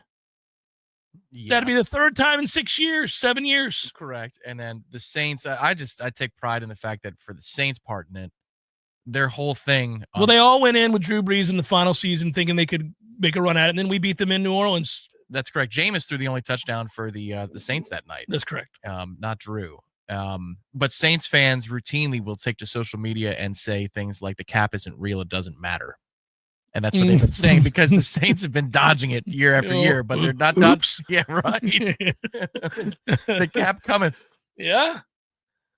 And there's just no, like, any window you look at where you look out there and you're like, well, what about this? What about that? No, you're going to suck for a long time to come. I wonder if there are going to be more conversations like this between players and front offices where it seems like they don't understand the basics of a contract because they just came from a system that doesn't have any rules. Yeah.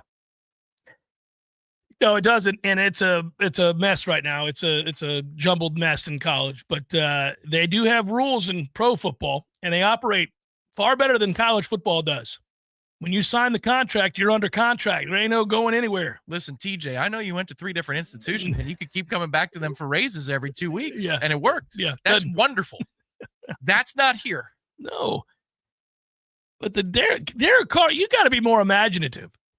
You got to sit down and think a little bit before you operate with that. What do you? I'm hurt. Okay, well, we can't trade you if you're hurt. Oh, right. Oh, man. Well, I'm not hurt. I'm not hurt. Wait. You just told me you're hurt. No, I didn't. I was not hurt. I never said that. I never said I was hurt. Okay. So what is it you'd like, Derek? I'd like you to trade me. Yeah, we can't do that. You're going to be a $29 million cap hit for us if we try to trade you. So we're not going to. We signed you a year ago. You took the money, right? Yes? Okay. So shut up and keep cashing the checks. Have a good day. Get down there and start lifting. I can't. I'm hurt.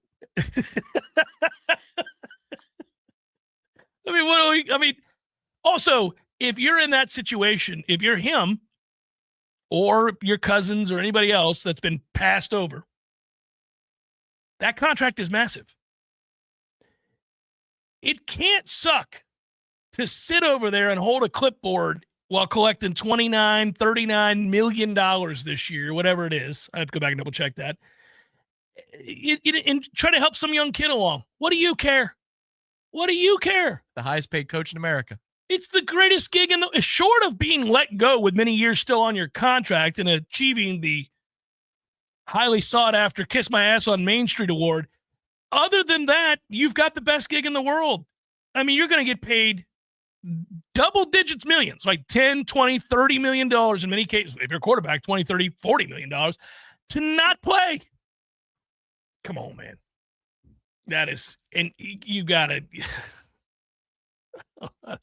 I wonder what agents do in that situation. Like, what are you doing, Derek? Would you talk to me first before you say stupid things publicly? That's right. I'm not going to drop you because you're a money factory here, but I mean, sir. Help me help you, Derek. This is not the way. You sound like you need to be committed. Yes, you do. Siwoo Kim has tied my man Justin Thomas atop the leaderboard. Okay. All right, Siwoo. That means he's going low today. He's -8 today. Yeah. He's already in the house at -8 today. But yeah, this has got a really good leaderboard for a tournament, the RBC Heritage, that not a lot of people love, but I love to watch because it's unlike any other tour stop on the PGA. And look at this leaderboard going into the weekend if it ends this way. You've got Siwoo, Justin Thomas, Russell Henley, Scotty Scheffler, Colin Morikawa, Wyndham Clark, Keegan Bradley, Bhatia, Fleetwood. We got us. Well, I mean, they're running off all the guys off the tour. these bigwigs. I mean, this is nice. Can we start calling him angry Colin Morikawa? He's always mad. He didn't used to be. I don't know where it went south. He needs a gas mask from Laramie Tunsil. Well, he's -5 today, 7 under for the tournament, few shots off the lead. Be happy, Colin. You've got a good thing going here. It's Jeff Cameron Show, 93.3 Real Talk Radio, Warchant TV. Your local weather forecast with Danielle Kelly. Warm, sunny, and more humid to end the week. Dry weather continues through the weekend. Slight rain chances return early next week. Tonight, clear, low near 60. Saturday, mostly sunny with a high of 85, low of 63. Easter, partly sunny, high of 84. Monday, mostly cloudy, slight chance of a shower with a high of 85. From Real Talk 93.3, this is Danielle Kelly.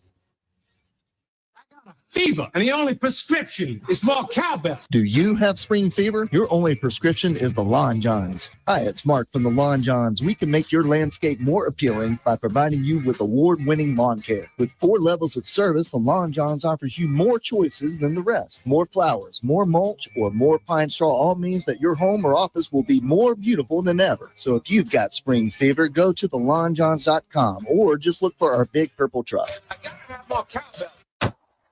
This is Thomas Dickens from the Law Office of Marie Maddox. I'm a combat veteran and a former JAG.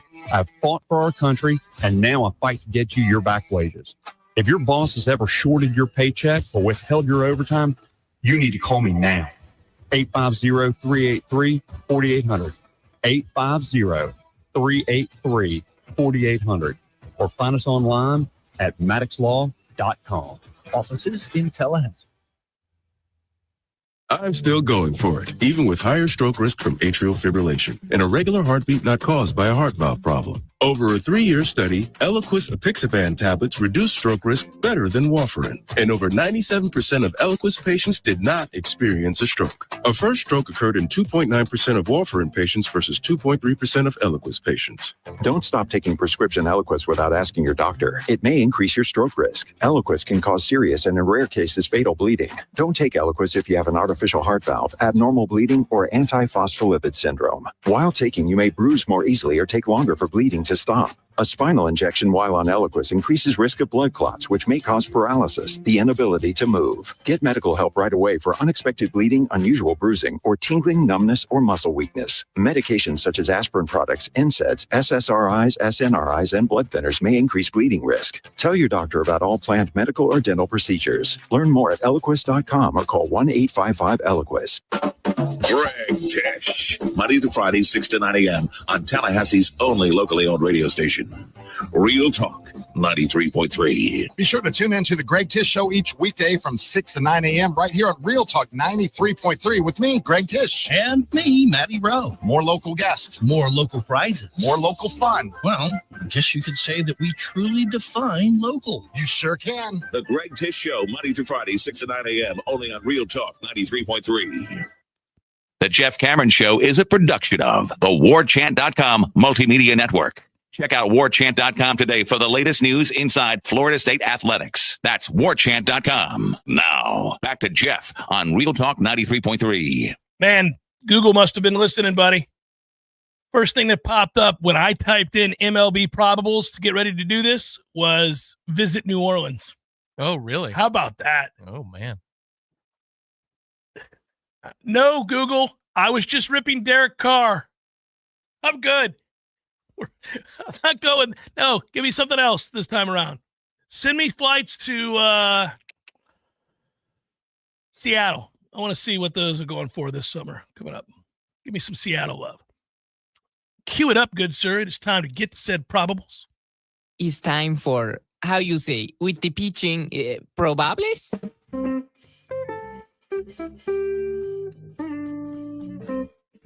Gonna go ahead and hit that under on the Cubs Arizona first 5, buddy. It's 2-1.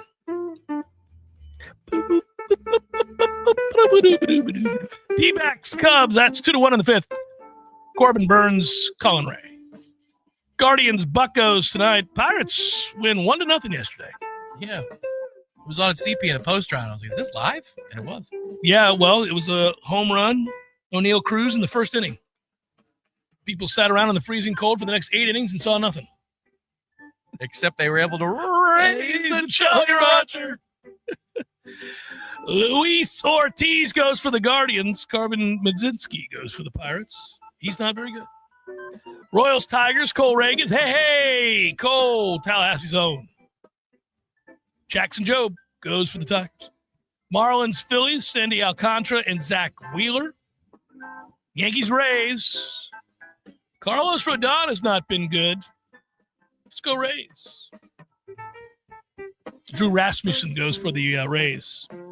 Reds Orioles, Andrew Abbott, Cade Povich. Got plus money on the Reds today. Mariners Blue Jays, Brian Woo! And Bowden Francis goes for the Blue Jays. Cardinals Mets, you already know where my allegiance lies there.